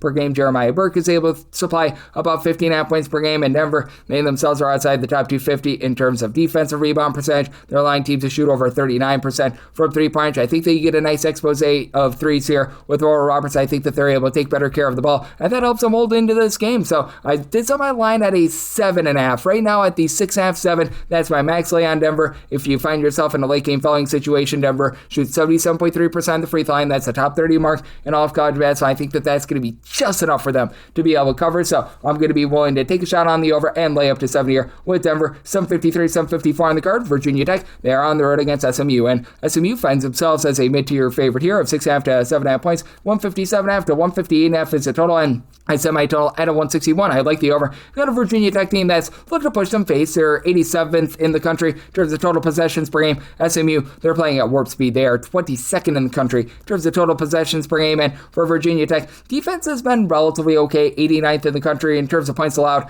on a per possession basis. But having Toby Lual out has really caused them to be in a little bit of misery with regards to their rebounding. They're outside the top 100 with regards to defensive rebound percentage. And SMU hovers right around about 82nd in terms of offensive rebound percentage. They're grabbing about 32.5% of their misses as an offensive rebound. They should be able to do a little bit better here, even though you do have Amonzi Hansberry give you about 16 points, 9 rebounds per contest. You've had Ben Hammond be able to supply the team with about 11.5 points per game, and those guys shoot in the mid-30s from three, but you've got Jaden Schuett along Tyler Johnson, more ancillary guys, give you about 9.5 points per contest. They've shot it relatively well from three-point, and with Lual, he's been able to get back out there the last two games, but has not been able to play his full allotment of minutes quite yet. Last two games, a combined 15 points, 10 rebounds, so I do think that he's going to be able to see a little bit more time here, but he's clearly not 100%, so that does hurt this team a little bit. You do have Nicolas Avadeaso, who's able to give you 14.5 points, 5 assists. He's been able to shoot in the mid-30s from three-point, and then you've got an SMU team that has Kevin Miller, I just refuse to call him Boopy, doing a really good job, give the team great offense, and he is booping their opponents as he's been able to supply about 20.5 points, 7 assists, shoots 42.5% from three-point. Corey Washington shoots over 40% from three, and this is an SMU team that, as a whole, they shoot about 36.5% from three, top 75 team in all of college basketball there, and this team has done a great job in terms of being able to drive the ball down low, as they're a top 55 team in terms of percentage of their shots that come from two-point range, and they have been a top 50 team with regards to that two-point shooting percentage as well, and they should be able to take advantage of a Virginia Tech team that they just don't really generate a lot of turnovers. They're well outside the top 175 with that regard, and for Virginia Tech down low, they've been outside the top 200 with regards to opponents' two-point shooting percentage. I think that's just enough to be able to get you the over, and for SMU to get the job done. Semi line at 7, between 6.5 and 7.5, I would rather lay 6.5 rather than take 7.5, so going to be one to lay with SMU, and I do like the over. 755, 756 on the card. It is Stanford. They play us in North Carolina, and North Carolina is a favorite on the road here of 2 to 2.5 points. 141.5 to 142.5 is the total, and I did make a total of a 147. I like the over. Now for Samford, overall for the season, pretty mid-tempo team. 212th in the country in terms of total possessions per game, have slowed way in that down here in conference play. North Carolina, uncharacteristically 173rd in the country in terms of total possessions per game. They're starting to speed themselves up a little bit. Now North Carolina just so rock solid down low. They are third in the country in terms of opponents' 2-point shooting percentage. But if you look at the home and road splits, boy, are they dramatic, because right now they are number one in terms of opponents' 2-point shooting percentage at home. They fall outside the top 110 when they're away from home. So Samford should be able to find some relatively good opportunities there. And for Samford, I did have to set them here as a 5-point underdog. So I'm going to be willing to lay it with North Carolina. But I do think that Samford can still have some success on offense with one of the most underrated freshmen in all of college basketball, Abuka Okoye, give you 22 points, 3 assists. He only shoots about 31% from 3. And Samford as a whole, they shoot 33.5% from the outside. They've been outside the top 150 in terms of opponents' 3-point shooting percentage as well. But it's a Samford team that has been able to do a very good job on the glass, much like this North Carolina team. For North Carolina, you've got Caleb Wilson and Henry Vassar give you 20-plus rebounds per game. Wilson not necessarily popping it well from 3, but Vassar, he's been able to shoot over 40% from 3-point. For North Carolina, they find themselves 52nd in the country in terms of percentage of their missed shots that result in an offensive rebound. Samford, they rebound about 32% of their misses as an offensive rebound, and neither of these teams have been giving up a lot on the defensive glass. For Samford, they're a top 125 team in terms of their defensive rebound percentage. North Carolina just has them dominated here. They are 21st, and for North Carolina, you get back Seth Trimble, and ever since he has returned, they've been playing a little bit more up-tempo. He's been able to supply the team with 14-plus points per contest, and that really takes pressure off the Colorado State transfer, who's been doing a good job, giving you about 3.5 assists per game in Mr. Kion Evans. He throws in there only about 6 points per contest, though, so not necessarily the most demonstrative scorer in the world, but for North Carolina, you've been able to get good production as well out of Darren Dixon, who's giving you about 5 points. He shoots 38.5% per 3, has a little bit of an off the bench sharpshooter. Luka Bravich has been able to give you 9.5 points per game, and in a tight spot, it is a North Carolina team that they only shoot 68% free throw line. That is outside the top 275 in all of college basketball, but with the way that they hunker down now low, and with the way that this team has both taken care of the ball, top 50 team in terms of fewest turnovers on a per possession basis, and not generating turnovers, they're outside the top 300 in terms of turnovers forced on a per possession basis.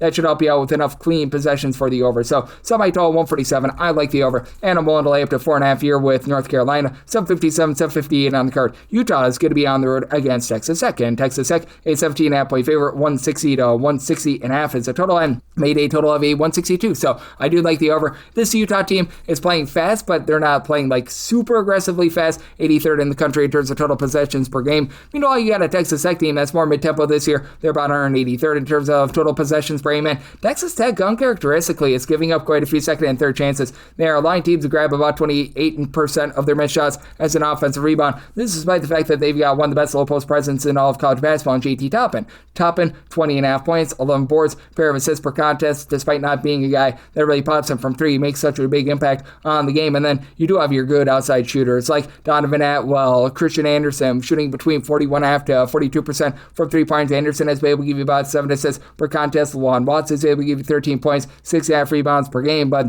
for this Utah team, it has been a defense that has been very lackadaisical with the way that they themselves clean up the glass. Are outside the top 250 in terms of defensive rebound percentage. This is despite the fact that now they've got James Okonkwo back, who is missing towards the beginning part of the season. Only gives you like 3 points, but throws in their 5 rebounds per game. Terrence Brown, though, I think has a chance to be able to keep Utah somewhat lively in this game. 21.5 points per contest, shoots less than 30% from 3 points, but he's become a really good go-to scorer for them. I did set my line at 18, so 17.5 is going to be my absolute max lay with them. But you also have Don McHenry, give you about 18.5 points, 3.5 boards. He shoots 40% from 3 points. And Jacob Patrick has dealt with a lot of injury when he's been out there. He's been able to give you 7 points. He shoots it very well from 3 points, but he's going to be out the full once again. You do have a Texas Tech team that it feels like that defense is starting to come back for them. They are back in the top 100 in terms of points allowed on a per possession basis. They were really struggling in non-conference play, and with this Utah team, it just feels like it's an all-around struggle for them right now, as this is a unit that has now given up at least 77 points in all but one out of their last 9 games, and I think the Texas Tech puts up a big number here, so my total at a 162, so I like the over, and with Texas Tech, willing to lay up to 17.5 with them, 759, 760 on the card. It is Texas. They are back to being a team that is playing host to Vanderbilt. Anchor down for Vanderbilt, who's a 5.5 point favorite. 165.5 is the total, and instead Vanderbilt as a 6.5 point favorite, so I'm going to be willing to lay up to 6 with them. You've got a Vanderbilt squad that has just been so well-rounded. We all talk about the offense, and very rightfully so. Top 25 team in terms of points scored on a per possession basis, but they're also not allowing second chances as well. This Vanderbilt team, 22nd in the country in terms of defensive rebound percentage. Now, to the credit of Texas, this has been a team that they themselves have been good in terms of not allowing second and third chances as well. They're about 58th in the country with regards to defensive rebound percentage. And Vanderbilt is right now dealing with an injury to Frankie Collins. He was good with generating a pair of steals per contest. Not a guy that would light you up from three, but even without him, this team has not skipped a beat. Tyler Tanner, Duke Miles, they combine for 5.5 steals, 34.5 points per contest, and Tanner, he shoots 39% from three. Tyler Nichols shoots 47.5% from three-point range. A.K. Okereke, he's been able to shoot 38.5% from three. Just so many good, versatile scorers on this team, and even with Frankie Collins out, you still have 7 different guys to give you at least 7.9 points per contest for this Vanderbilt team. Top 25 team in terms of fewest turnovers on a per possession basis on offense. Top 125 team in terms of generating turnovers on defense, and you don't find any good outside shots against this Vanderbilt team. Top 15 team in terms of opponents' three-point shooting percentage. Meanwhile, you got a Texas team that they're going to get beat a little bit from the outside. They're outside the top 240 in terms of opponents' three-point shooting percentage. Name of the game for Texas is getting to the free throw line. They're a top 10 team in terms of free throw attempts on a per possession basis, with Mateos Volkaitis being able to give you about 14.5 points, 6.5 rebounds per game. Dalen Swain, who comes over with Sean Miller from Xavier, 7 boards, 3 assists, 2.5, 16 points per game. So these guys have been nice stat suffers. And for Texas, it does feel like Tremont Mark starting to find his bearings a little bit more from the outside, back above 31% three-point shooting after a rough start to the season, 13 points per contest. And in conference play only, Tremont Mark has shot over 40% from three, so that's a good sign for them. I do think that that's going to lead to a little bit more of an up-and-down game, and I just set a total here of a 166.5, so I'm in on the over, as we've got a Texas team that is playing a little bit faster. They're up to about 123rd in the country in terms of total possessions per game. Vanderbilt is very much looking to push tempo at 23rd in terms of total possessions per game, but having what you've got down low, Jalen Washington, 5+ rebounds per game, and Devin McLaughlin, 7+ rebounds per game, I think that that's just enough for Vanderbilt to be able to cover this number. Willing to lay up to 6 with Vanderbilt, made them a 6.5 point favorite, and like the over, sub by total 166.5, 761, 762. It is Pepperdine, and they play us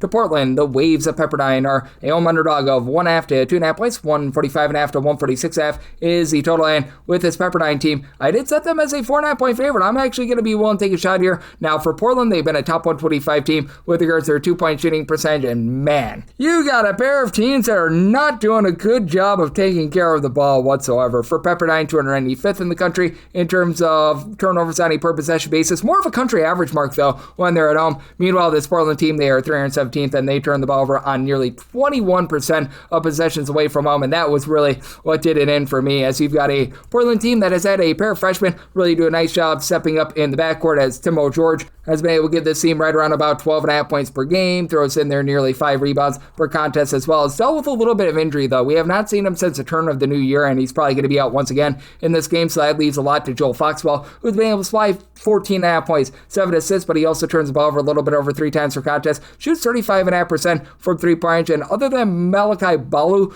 these are the lone 2 guys that see meaningful minutes that shoot above 30.5% from 3. Portland is outside the top 300 in terms of their 3-point shooting percentage.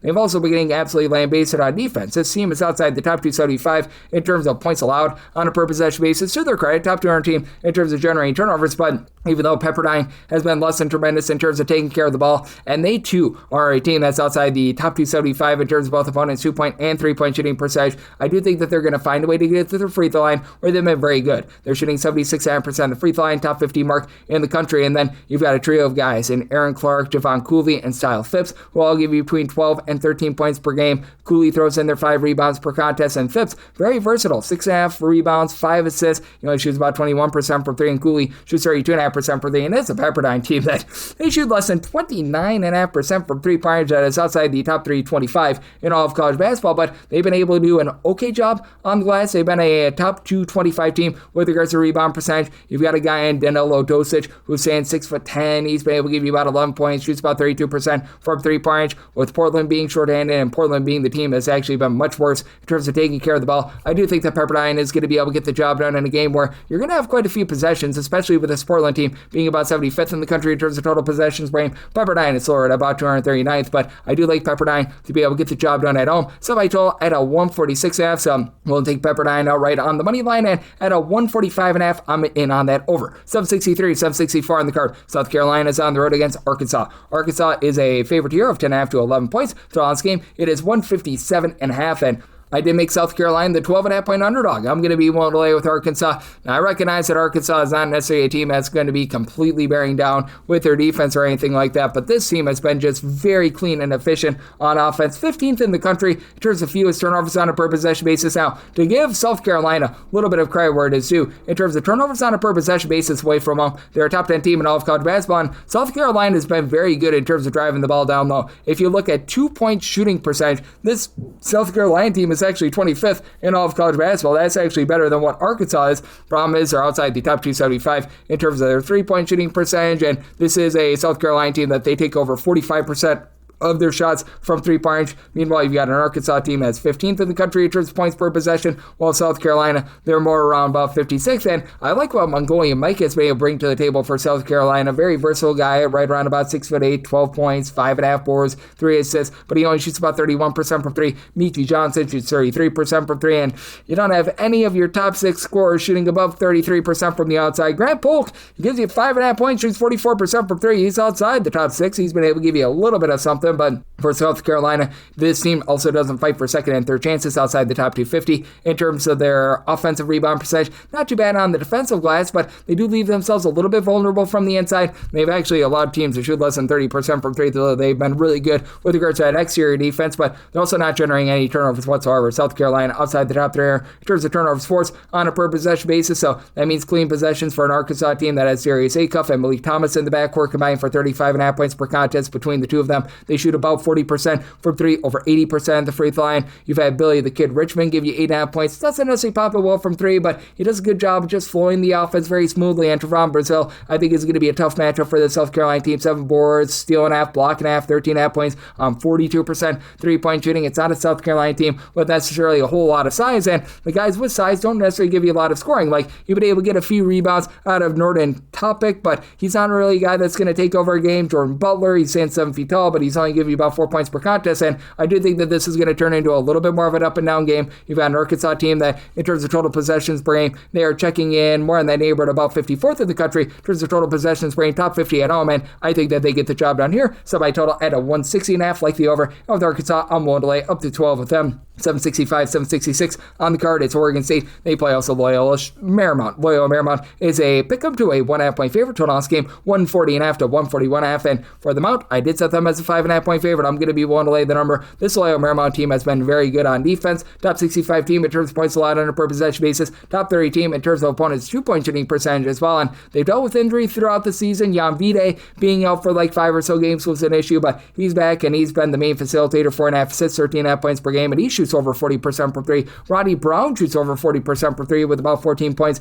per game. And you've got an Oregon State team that is just not doing a great job with regards to their play around the perimeter. Now, this Oregon State team has been a top 150 team in terms of their 3-point shooting percentage. They shoot over 36.5% from 3-point range at home, but in terms of turnovers per possession, outside the top 275 with that regard, you got Josiah Lake giving you about 13 points per game, but a team that doesn't give you any sort of second and third chances. They grab 8 offensive rebounds per game. That is outside the top 340 in all of college basketball. Right now, Lake, who's a guard with his 4.5 rebounds per game, he leads the team in terms of rebounding. Like the 7-footer Noah Ammenhauser is giving you about 6 points, 2.5 rebounds per game. You were expecting maybe a little bit of something out of Jorge Diaz-Graham. He only gives you about 3 rebounds per contest. It's been a big giant mess with that regard, and it's a Oregon State team as well outside the top 250 in terms of their own 2-point shooting percentage. So you've got a lot of issues with that regard. Now, if Oregon State can find a way to the free throw line, they've been a top 100 team in terms of free throw attempts on a per possession basis. They do shoot about 76% at the charity stripe, and they've not been awful with their 3-point shooting defense, top 175 with that regard, but they also don't force the issue. They're outside the top 275 in terms of turnovers forced on a per possession basis, with this Loyola Marymount team being a team that should be able to do a nice job on the glass. They're a team that they don't grab a lot of offensive rebounds outside the top 275 with that regard, but with Oregon State's just ineptitude down low, I do think that Loyola Marymount gets the job done in what is going to be a slow and controlled game. You've got an Oregon State team as well outside the top 250 in terms of total possessions per game with Loyola Marymount. This is a relatively mid-tempo team in terms terms of total possessions per game. They're just here outside the top 200, so set by total 135.5. Like the under, and I'm willing to lay up to 5 here with the mount. 767, 768 on the card. It is Pacific, and let me be specific on the fact that they're on the road against Santa Clara. And Santa Clara does find themselves as a good size favorite here of 12.5 to 13.5 points. 153.5 to 152.5 is that total, and I just set Pacific as a 7.5 point dog. I'm going to be willing to take the points. Now you've got a Santa Clara team that has been very good on the glass in terms of percent of their missed shots that result in an offensive rebound in their home games. Top 3 team in all of college basketball, but here's the elixir to that. You've got a Pacific team that is 9th in the country in terms of defensive rebound percentage. Teams only grab 22.8% of their missed shots as an offensive rebound. Now, the issue that you've got for Pacific is their ball security outside the top 330 in terms of turnovers on a per possession basis. And Santa Clara has ascended to being a top 45 team in terms of turnovers forced on a per possession basis, but Santa Clara can sometimes be a little bit aggressive. And for Pacific, if they can find a way to the free throw line, 77.5% free throw shooting team, that is a top 35 mark in all of college basketball. And Elias Rolfe, 17 points, 6.5 boards, steal, block per contest, shoots 41% from 3. TJ Wainwright shoots 39% from 3. Outside those two guys, it leaves a little bit of something to be desired, but I do think the Pacific is able to hold in this game despite the fact that Santa Clara starting to find a little bit more with their backcourt. Elijah Mai has been able to give you 4.5 to 5 rebounds per game, 14.5 points per contest. He's been able to pop it relatively well from 3-point range, and you've been able to get really good production on Christian Hammond. 16 points. He's up to about 38.5% 3-point shooting, but Santa Clara is still outside the top 200 with regards to their own 3-point shooting percentage at about 33%. That's just a far cry from where they've been in past seasons. Top 75 team in terms of turnovers forced on a per possession basis, but we've also got a Santa Clara team that's much slower than they've been in past seasons as well. In Pacific,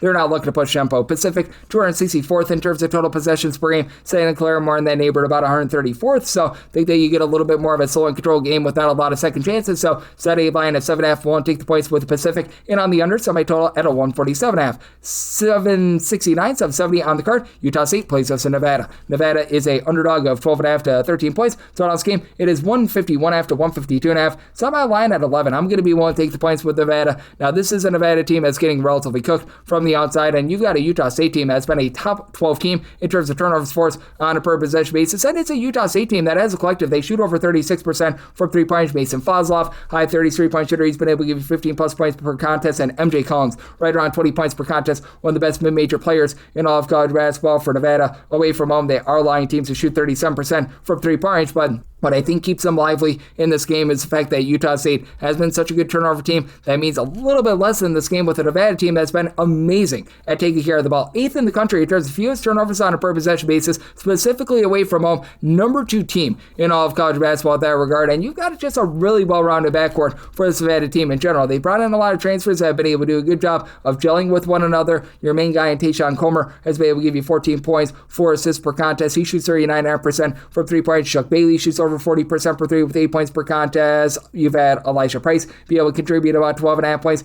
8.5 rebounds, over a steal, nearly a block and a half per contest as well. So I like what these guys bring to the table. Now, Corey Camper was dealing with a little bit of injury, and in his first few games back, he was a little bit rusty. Last game against Wyoming, though, he went into flamethrower mode for 31 points, so it looks like he's back to being fully healthy for a Nevada team that's not looking to push tempo. They're 306th in the country in terms of total possessions per game. Utah State, mid-tempo team, about 190th in the country in terms of total possessions per game. Utah State can be out a little bit with regards to turnovers, but this is not a Nevada team that's really seeking out a bunch of turnovers. And for Utah State, I do think that they're going to be able to do a relatively solid job on the glass. They're not necessarily like number 1 in terms of their offensive rebound percentage or anything like that, but this is still a team that they're not allowing you to grab a lot of second and third chances as well. Utah State, top 55 team in terms of their overall rebound percentage, with Gary Clark being able to supply 9.5 points, 6.5 rebounds per game, and then Carson Templin has been able to give you about 4 boards, and then you also get 5 assists per game, Drake Allen. So well-rounded Utah State team. I do think that defense is going to be reigning a bit more supreme in this game, and you get a lot of clean possessions. Semi-total out of 151, so like the under, and with Nevada, won't take anything above 11 with them. 771, 772 on the card. Michigan is going to be on the road against Washington. Washington is a 12.5 point home underdog. Total on this game, 163 to 163.5. Semi-line of 14. I'm going to be one to lay with Michigan. Back-to-back rough performances for Michigan after they had 9 straight wins where they had won by 18 plus in every one of them. The travel is going to be a little bit rough, and Hans Steinbeck is going to be as well. 18 points, 11.5 rebounds per game for this Washington team, but with this Michigan team still being a top 5 team in terms of opponents' 2-point shooting percentage, points allowed on a per possession basis. I think that wins out, especially with Wesley Yates, a 14-point per game scorer and one of the better 3-point shooters for Washington being out of the fold. You still have a Michigan team that's been a top 5 team as well in terms of points per possession. For Michigan, a little bit of kryptonite for them has been being outside the top 200 in terms of ball security away from home. They do turn the ball over about 12.5 times per game in games played away from home, but still, you've got Yaxel Lundeborg give you 14.5 points, 7 rebounds per game. Morris Johnson, 14 points, 6+ rebounds per game. Ade Mera, 2.5 blocks, 8 rebounds. These guys have all been able to be a solid front court, and then Elliot Kadu has been able to help out with those turnover woes as well with the 5.5 assists, and he shoots over 40% from 3-point range. And for Washington, you've got Zoom Diallo who's been able to shoot in the high 30s from 3-point range, and he's really taken some strides forward from where he was last season for this Washington team, but now they're going to demand a lot more out of him with Yates currently being out of the fold as he has supplied 15 points, 3.5 assists per contest. And for Desmond Claude, missed a little bit of time earlier in the season, he's come back to be able to get this team right around about 14.5 points per contest, but it's not really looked whole thus far this season, shooting 31% from 3. Now, one thing Washington does a great job of, free throw shooting. Top 20 team shooting 78% at the free throw line, and they've been a country average team in terms of guarding the 3-point arc, in terms of 2-point shooting percentage, but they really don't put you under duress. To the credit of Washington, top 100 team in terms of taking care of the ball, but they don't generate a lot of turnovers as well. I do think that Michigan is going to be able to find their bearings with regards to their offense, and this is a Michigan team that's going to be very much looking to push tempo in terms of total possessions per game. Right now, this Michigan team does find themselves about number 10 in all of college basketball. Washington, they're slowing down a little bit more ever since the Wesley Yates injury, but they're still looking to push a little bit of tempo at 113th, and I do think that you're going to get a nice scoring expose in this one. I did set my total at a 164, so here at the 163.5, I like the over end. A little lay up to 13.5 here with Michigan, 773, 774. You've got Arizona playing against Arizona State, and Arizona State is a underdog of 21.5 to 22 points. It's on this game between 167.5 to 168.5. I did set Arizona State as a 20.5 point underdog. So at 21 plus, I'm going to be willing to take those points. It is an Arizona State team that, away from home, they have been able to do a really good job in terms of being able to shoot from 3-point range, and they're doing an okay job in terms of taking care of the ball. In a roadside shoot-to-score venue, they're a top 100 team in terms of fewest turnovers on a per possession basis, and for Arizona State, they do shoot 38.1% from 3-point range away from home. Now, they only shoot 27% from 3-point range at home, so that's been interesting to say the least, and they face an Arizona team that at home, they've been able to shoot about 39.5% from 3-point range. Jane Bradley has shot over 40% from 3. I think that there's going to be a little bit of regression there, but they're going to have a tough time slowing down Toby Awaka, who's coming off the bench, give you over 10 rebounds per game, but still, you've got Santiago Triad along with Alan David McCabe down low combining for about 9.5 rebounds, 13.5 points per game. Masamba Diop is one of those freshmen that they've been able to pluck, and he's been able to do a great job down low, 14.5 points, 5.5 boards, nearly 2 blocks per contest, and Mo Odom is one of the more underrated guards they're going to find in the country. 6.5 assists, 16.5 points, shoots about 35% from 3-point range, and Arizona State has been a top 80 team in terms of turnovers forced on a per possession basis. Now, you got an Arizona bunch that is a top 25 team in terms of both points scored and points allowed on a per possession basis, and Anthony Del Rosso has been very magnificent for the team, as right now he's giving you about 10 points, shoots from 3-point range, only about 32% after last year. That was over 40%, so do you think that there's going to be a little bit of positivity there? You've got an Arizona team that's just absolutely playing bully ball on the glass, on top of Awaka, Montiuves Kurivas, about 11 points, 8.5 boards. Both of these guys combined for over 2 blocks per contest as well, and for Arizona, they've been a top 15 team in terms of opponents' 2-point shooting percentage, but with Arizona, they're not going to generate as many turnovers as Arizona State. I do think that that's going to be just enough for the Sun Devils to be able to remain lively in this game. I did set my total at a 164.5. This is an Arizona defense that is much, much improved. Both of these teams are in the top 100 with regards to total possessions per game, but I do think that you get it under here. So, like the under, and for 21 plus, going to be one take the points with Arizona State. 775, 776 on the card. Duke is on the road against Cal. California is a 11.5 to a 12-point underdog. Total on this game, 152.5 to 153. Set my line at 8.5. I actually like California here with the points. It's a lot of travel for this Duke team. Duke has looked a little bit wobbly recently. They've given up now 73 plus points in each of their last 5 games, and I think that Cal is going to be able to hold in there. This is a Cal team that has been one of the better 3-point shooting teams in all of college basketball. As a matter of fact, for Cal, 53rd in the country. They actually shoot 39.3% for 3-point away from home compared to 35.7%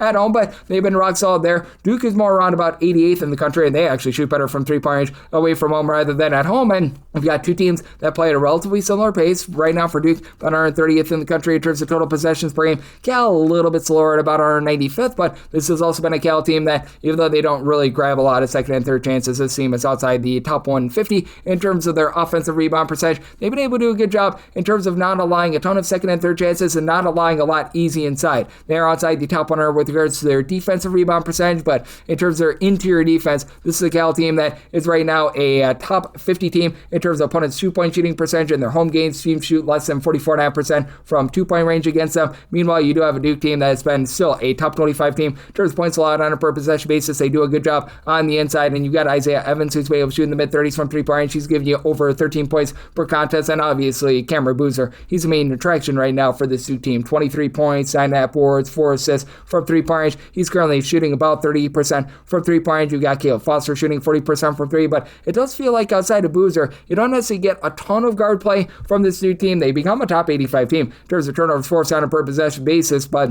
I do think that for Cal, they're going to be able to do just enough to be able to hold in there with Data Ames being a just absolutely tremendous scorer for the team. 17.5 points from three-point range. He is shooting at about a 44.5% clip. John Camden, he's got size, shoots 37.5% from three, 13 points per contest. Lee Dort is really the lone guy on the roster that gives you over 5 rebounds per game. So Patrick Ngangba, he's going to be able to have himself a day down low, but having a guy like a Chris Bell is able to shoot about 37% from three, 13.5 points per contest, and Cal doing a nice job keeping things clean. Top 25 team in terms of fewest turnovers on a per possession basis. That's going to be enough, in my opinion, for them to hold in there. Semi total at a 152.5. Right now, seeing 153 plus. That becomes my buy point on the under end. We'll take the double figures here with Cal, and then this is the last game on the normal Las Vegas betting board before we hit the extra game. 77, 78. It is BYU playing us at TCU. TCU is an underdog of 12 to 12.5 points. 156.5 is the total line. I did set TCU as a underdog here of 8.5 points. For TCU, this has been one of the more rock-solid defenses in all of college basketball, and really both of these teams have been very tremendous with their defense. BYU is actually a more efficient defense and offense. BYU, top 25 team in terms of points scored on a per possession basis, but in terms of points allowed on a per possession basis, actually kicks up to 17th. Meanwhile, TCU is 26th, with that going down to 24th in terms of points per possession allowed away from home, and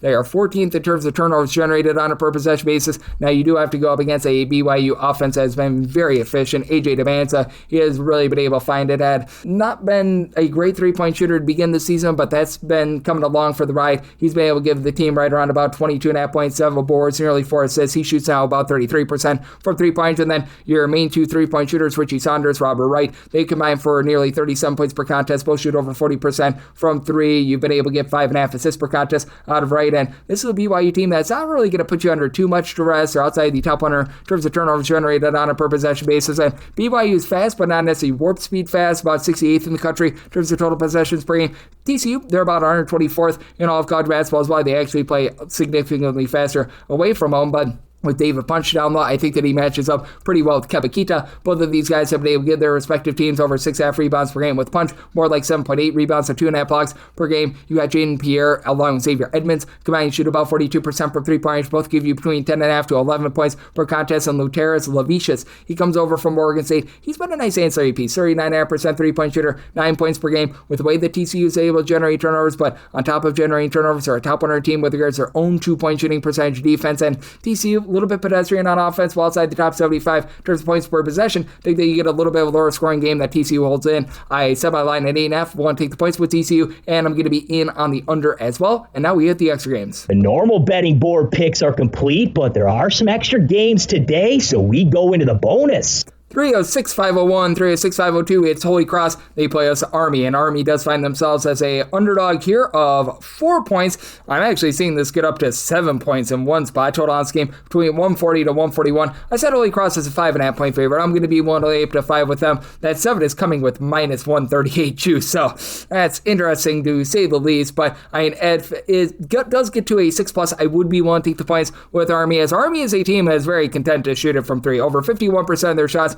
come from three-point range. That is a top 5 mark in all of college basketball. And for Army, they have not necessarily shot it well from three-point range. Away from them, they shoot just 32% from three, but Holy Cross last year was a really good three-point shooting team. They were actually shooting 38.5% from three. They bring back much of the same core. They're now shooting 29.7% from three-point range. I think that there's a little bit of positivity there. Holy Cross is one of your worst teams on the glass in all of college basketball. You don't have a single guy on the roster that gives you over 5 rebounds per game, with right now Aiden Disu giving you 8 points, 4.5 rebounds per game. He's the main guy, and Disu has been dealing with quite a bit of injury, so that's been a little bit of an issue. You got Tyler Boston, though, give you about 13.5 points per contest, shoots in the mid-30s from three-point range. Joe Nugent, 36.5% three-point shooter, 11 points per game, but for this Holy Cross team, they right now find themselves outside the top 345 in terms of opponents' two-point shooting percentage, and for Holy Cross, they're not really going to force the issue, as they're a team that is outside the top 340 in terms of percentage of their own missed shots that result in an offensive rebound, and I do think that the best player in this game is going to be Mr. Ryan Curry, who he's really the lone guy that returns for Army from 8 seasons ago, and he's been Mr. Do It All. 15.5 points, 5 boards, 5 assists from three-point range. He's been able to shoot about 39% from three-point range, and for this Army bunch,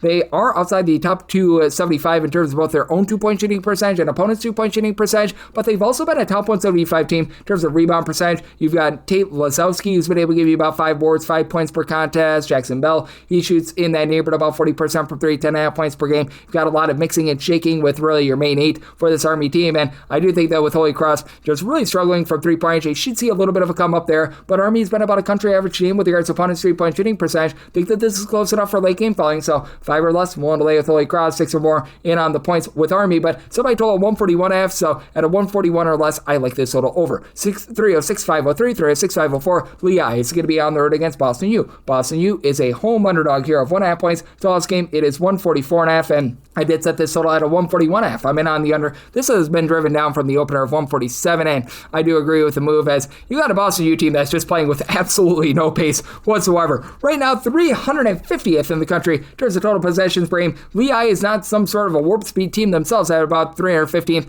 in terms of total possessions per game, and you're not going to be getting a ton of second chances out of this Lehigh team, as they've been absolutely blown off the glass. They're outside the top 300 with regards to their defensive rebound percentage. They're 348th in terms of percentage of their own missed shots that result in an offensive rebound, and that's a big reason why I set Boston U as a 5.5 point favorite here. I do like them right on the money line. You do have a Boston U team that has been able to do a really nice job with their three-point shooting. They're 10th in the country with their own three-point shooting percentage, 354th in terms of opponents' three-point shooting percentage, so they need to figure it out a little bit there, but you do have Michael Aaron McNair giving you about 16.5 points, shoots 49.5% for 3. That'll see a little bit of negative regression, but Sam Hughes shoots 40% for 3 with 9 points per contest. Ben Defty is a true 7-footer, 13.5 points, 6.5 rebounds per game. Boston U doesn't really give themselves second and third chances outside the top 250 in terms of their offensive rebound percentage, but they've been solid in being a top 100 team in terms of defensive rebound percentage as well. They're a top 125 team with regards to their own two-point shooting percentage, and on the flip side for Lehigh, you've got Nasir Woodlock, who's been very rock solid with about 18 points per game, shoots about 35.5% from 3. Lehigh as a whole, they shoot about 33.5% from the outside. They really push the ball inside as well, so Boston U, who shot it so well from three-point range, Lehigh, they force the third amount of, shall we say, percentage of shots that come from inside the three-point line, and they've actually been a country average team with regards to opponents' two-point shooting percentage, but for Lehigh, they also don't take care of the ball, over 13 turnovers per game outside the top 275. With that regard, Hank Alvey has been able to actually give you about 2 blocks, 7.5 rebounds per game, and then Eduardo Bennett has been able to give you about 6 rebounds per game as well. So you do have a few solid rebounders for Lehigh, but they just don't give you that on the offensive glass. And for Eduardo Benoit, he's been dealing with quite a bit of injury throughout the season as well, with a Lehigh team that has been just very suspect with regards to their overall shooting. They're also outside the top 240 in terms of opponents' two-point shooting percentage. I feel like this total is too high, and I do think that Boston U finds a way to be able to get the job done with all their size down low. So I do like Boston U here on the money lines, made them the 5.5 point favorite, and on the under, set by total 141.5, 306, 505, 306, 506. High point hopes to not be a low point on the road against Winthrop. Winthrop is finding themselves right now as a 3.5 to a 4.5 point favorite. Total on this game is 164.5. I said High Point as an 8 point favorite, and High Point opened up as the favorite in this spot. I'm not quite sure why we've got this movement, but I'm going to take High Point here on the money line because High Point, they have been so good on offense. 17th in the country in terms of points scored on a per possession basis. You've got a team that's also been a top 15 team in terms of turnovers points generated on a per possession basis. Now, High Point is going to be dealing with a few injuries, but even with that, I do think that this High Point team is good to be able to find a way to be able to persevere, get the job done. As Cameron Fletcher, High Point's top scorer, has been out since the turn of the new year, and he was giving the team right around about 17.5 points per contest, and that's probably a big reason why we've seen a little bit of line movement here. But I mean, it's not like this is going to be his first game being out of the fold, so I'm a little bit surprised by that. You got Rob Martin, who's been able to do a nice job being able to give this team over 14 points per contest for this High Point team. They're not necessarily the world's greatest team on the glass, and this is a Winthrop team that's a top 100 team in terms of their offensive rebound percentage, but this High Point team is also really good at getting to the free throw line, top 15 team in terms of free throw attempts on a per possession basis, and even if you count Cameron Fletcher out, each of your top 4 scorers shoot at least 76% of the free throw line. Scary Terry Anderson, 14 points, 5.5 rebounds per game, and this is a Winthrop team that's significantly better at taking care of the ball than they were a season ago. They bring in the Duquesne transfer, who's been able to really help out the backcourt for this team in Mr. Kareem Rozier, who's been able to give you about 13.5 points, shoots 38% from three-point range, and then you've been able to get 47.5% three-point shooting out of Tommy Cameron, who's been able to supply about 8.5 points per game. But for Winthrop, you only have one guy on the roster that gives you over 4.1 rebounds per game. Logan Duncombe, who's been very good down low, 17 points, 8.5 boards, nearly a block per contest, but for Winthrop, they do find themselves outside the top 175 in terms of opponents' three-point shooting percentage. This Winthrop team, good in terms of being able to take care of the ball, and they too have been very nice in terms of getting to the free throw line. Top 55 team in terms of free throw attempts on a per possession basis, but country average team inside. High Point has been a pretty solid perimeter defense, so I do think that High Point finds a way to get the job done. They generate quite a few turnovers like they always have, and I think that High Point is creme de la creme in this conference. So I told 166, so I'm in on the over, and for High Point,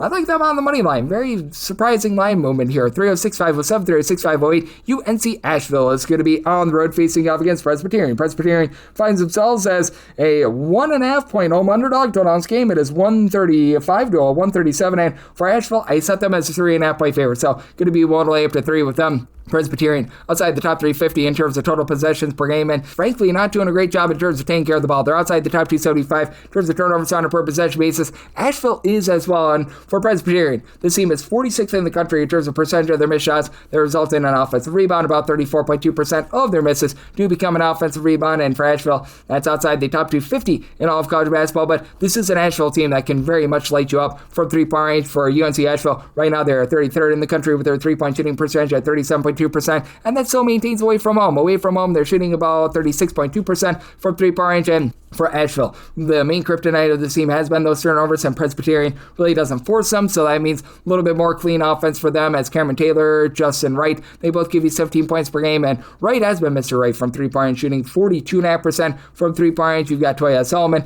give you 16.5 points, 7 rebounds per game. DJ Turner-Patrick has been able to fly about 11 points per game. Now for this UNC Asheville team, they're going to have a little bit of a tough time down low, with Presbyterian having 2 guys that combine for over 15 rebounds per game, as you've got great name here, Jalen Peterson, along with Jonah Pierce, who will be able to do a nice job in tandem. And for Pierce, he's been your top scorer of 15 points per game. And then Carl Parrish, he's been very good from the outside for this Presbyterian team, shooting 39.5% from 3-point. But Presbyterian, they are outside the top 300 in terms of their own 3-point shooting percentage. They're outside the top 250 in terms of generating turnovers. And for Presbyterian, very pedestrian team with regards to their own 2-point shooting percentage. They're hovering right around about 165th in all of college basketball. And if this is a tight spot for Presbyterian, they shoot 66.7% of the free throw line, upside the top 300 with that regard. Asheville, a hair better at about 68.7%. They're right around about 300th in all of college basketball. But with this Asheville team being relatively solid in terms of guarding the perimeter, top 150 team in terms of opponents' 3-point shooting percentage, and neither team generating a lot of turnovers. I do think that you get some good clean possessions here, but you just don't get a lot of possessions in general. But even with that, I do like the over. I sell my total at a 139.5, and for Asheville, we'll lay up to 3 with them. 306-509, 306-510. USC Upstate is going to be on the road against Charleston Southern, and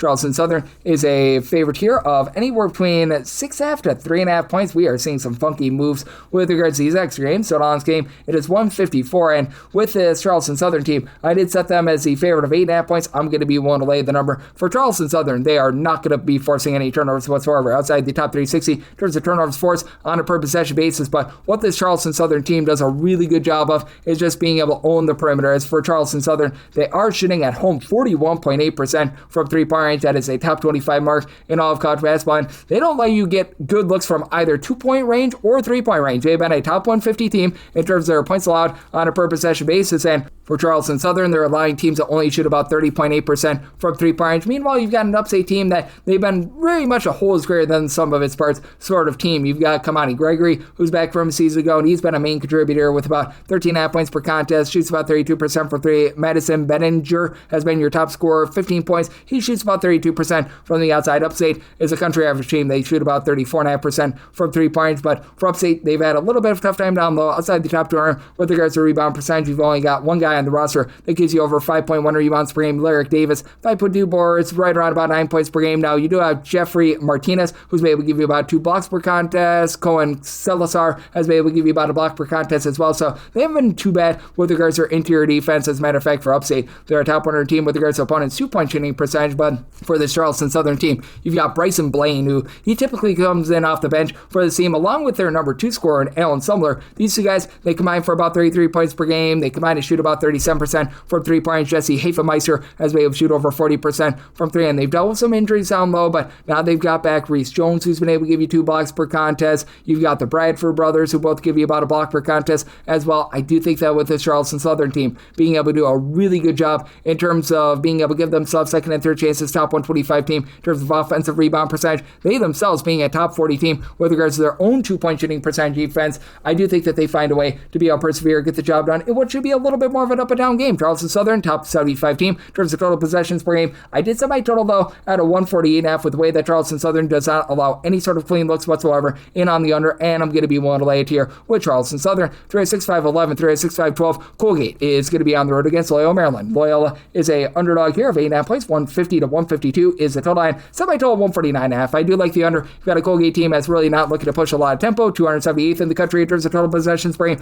Loyola, Maryland, a little bit closer to mid-tempo, about 187th in the country, and for Loyola, Maryland, they've been a top 125 team with regards to their 2-point shooting percentage, and for Loyola, Maryland, they do give it up a little bit from three-point shooting, 13th in the country in terms of opponents' 3-point shooting percentage. Now, you got a Colgate team that's really not fighting for second and third chances. They're outside the top 250 in terms of their offensive rebound percentage, but still, this is a Colgate team that they are very much back with their 3-point shooting. They're now a top 125 team with regards to their own 3-point shooting percentage, and away from home, they shoot about 34.8% from 3-point. I really like what you've been able to get out of Jalen Cox. He's been able to shoot over 40% from 3-point range, supplying you 12 points, throws in there a steal, 4.5 assists per game, so he's been a nice do-it-all sort of piece. But then you've got Andrew Alexseiko, who's been able to give you about 14 points, 6 boards, a guy that shoots more in the mid-30s from 3-point range, while Cox is actually up to 48% 3-point shooting, albeit on low volume. But Kyle Carlissimo, he's been a nice sharpshooter, shooting about 39% from 3-point range. Again, with this Colgate team, they're not really a team that's going to put you under duress. They've been a top 75 team in terms of fewest turnovers on a per possession basis on offense, and they're outside the top 3 in terms of turnovers forced on a per possession basis on defense, but they've been a top 175 team in terms of opponents' 2-point shooting percentage. And for Loyola, Maryland, you just don't have a lot of 3-point shooting with this bunch, as you've got a guy in Jacob Theodusu who's been leading the way with about 15.5 points. He only shoots about 31% from 3. Team as a whole, they shoot less than 34% from 3. They're about 200th in the country with that regard. Not too bad on the glass. They're a top 200 team with regards to rebound percentage. This despite the fact that only one guy gives you over 5 rebounds per game, in Emmett Adadir, who's dealt with a little bit of injury, and he's been in and out of the lineup the last few games, but Braden Speed gives you about 3.5 assists, 4.5 boards, 13 points per game, so good versatility there. And then you've got Jonas Sartudis, who's been able to give you about 6.5 points per contest. I do think that Loyola, Maryland is going to be able to hold in this game, and the way that Colgate really doesn't grab offensive rebounds, doesn't really generate turnovers, that allows Loyola, Maryland to feel at home, but it's going to be a lower possession game in my opinion, so set a total of a 149.5, like the under. Set Colgate as a 7.5 point favorite, so you're at A+, won't take those points with Loyola, Maryland. 365-13, 365-14. Gardner Webb is going to be playing against Radford. Radford is a 10 to 11 point favorite, total on this game 166. Set Radford as a 15 point favorite. I'm going to be willing to lay the number. You've got a Radford team that's been hot and cold with their 3-point shooting. They shoot 36.2% from 3-point range at home, 27.5% away from home, but the good news for them is that they get to face off against the Gardner Webb team that gave up over 90 points to North Greenville earlier this season. That's a Division II team, and this Gardner Webb team, out of 365 teams, 365th in terms of points per possession allowed. And Gardner Webb is pushing a little bit of pace. They're up to 67th in the country in terms of total possessions per game. Radford playing at warp speed, year number 1 under Zach Chu, 24th in the country in terms of total possessions per game, in a roadside shooting score of venue. They're up to the top 10. I just had a total here of a 163, mainly because I just don't know if Gardner Webb is going to be able to do their part with this total, because you've got a Gardner Webb team that has a trio of guys who've been able to throw in there about 10 to 11 points per game. Spencer Sims has actually shot it well from three at about 46% from the outside, 11 points per contest. Jacob Algareth shoots over 40% from three, but it's taken fewer than 10 threes this season, 10.5 points, 7.5 rebounds per game. And Algareth is the lone guy on the roster that gives you over 4.3 rebounds per game. As a matter of fact, for as fast as they play, only two guys on the roster give you over 3.3 rebounds per game for this Gardner Webb team.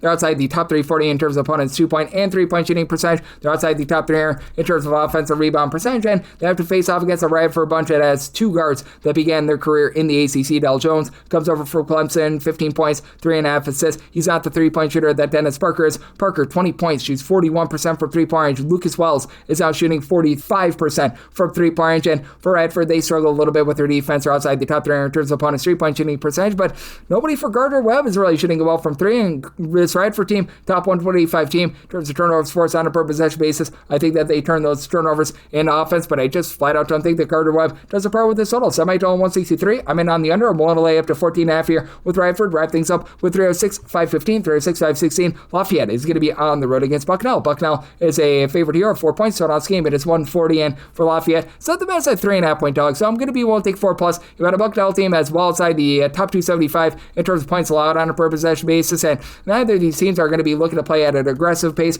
Right now for Bucknell, 284th in terms of total possessions per game. Lafayette, they clock in about 270th, but for Lafayette, you've got the top 2 scorers in this game, as you've been able to get right around about 15 to 16 points per contest out of your main guy and Caleb Williams. And Williams from 3-point range is right now shooting 38.5% from 3, and then Andrew Phillips throws in there 14 points, 4.5 boards. He shoots more like 34% from 3. Lafayette, country average team, shooting about 34.5% from 3. They're getting cooked from the outside. They're allowing teams to shoot over 36% from 3. Outside the top 3 in all of college basketball. Outside the top 3 in terms of offensive rebound percentage as well. You can tell that they missed their 7-footer in Justin Vanderbond from a season ago, and for Bucknell, they missed their 7-footer in Noah Williamson from a season ago. They bring in the German freshman in Amon Dors, who's been able to give you 12.5 points per contest, and Riyad Bajaki has been dealing with injury. He's been able to give the team 11.5 points per contest, but should be good to go in this game. But for this Bucknell team, they only shoot about 30.5% from 3. That's outside the top 3 in all of college basketball. They're another team, Bucknell, that's outside the top 275 with regards to rebound percentage, and the 14 turnovers per game outside the top 325 in terms of ball security. I think it's going to be rough.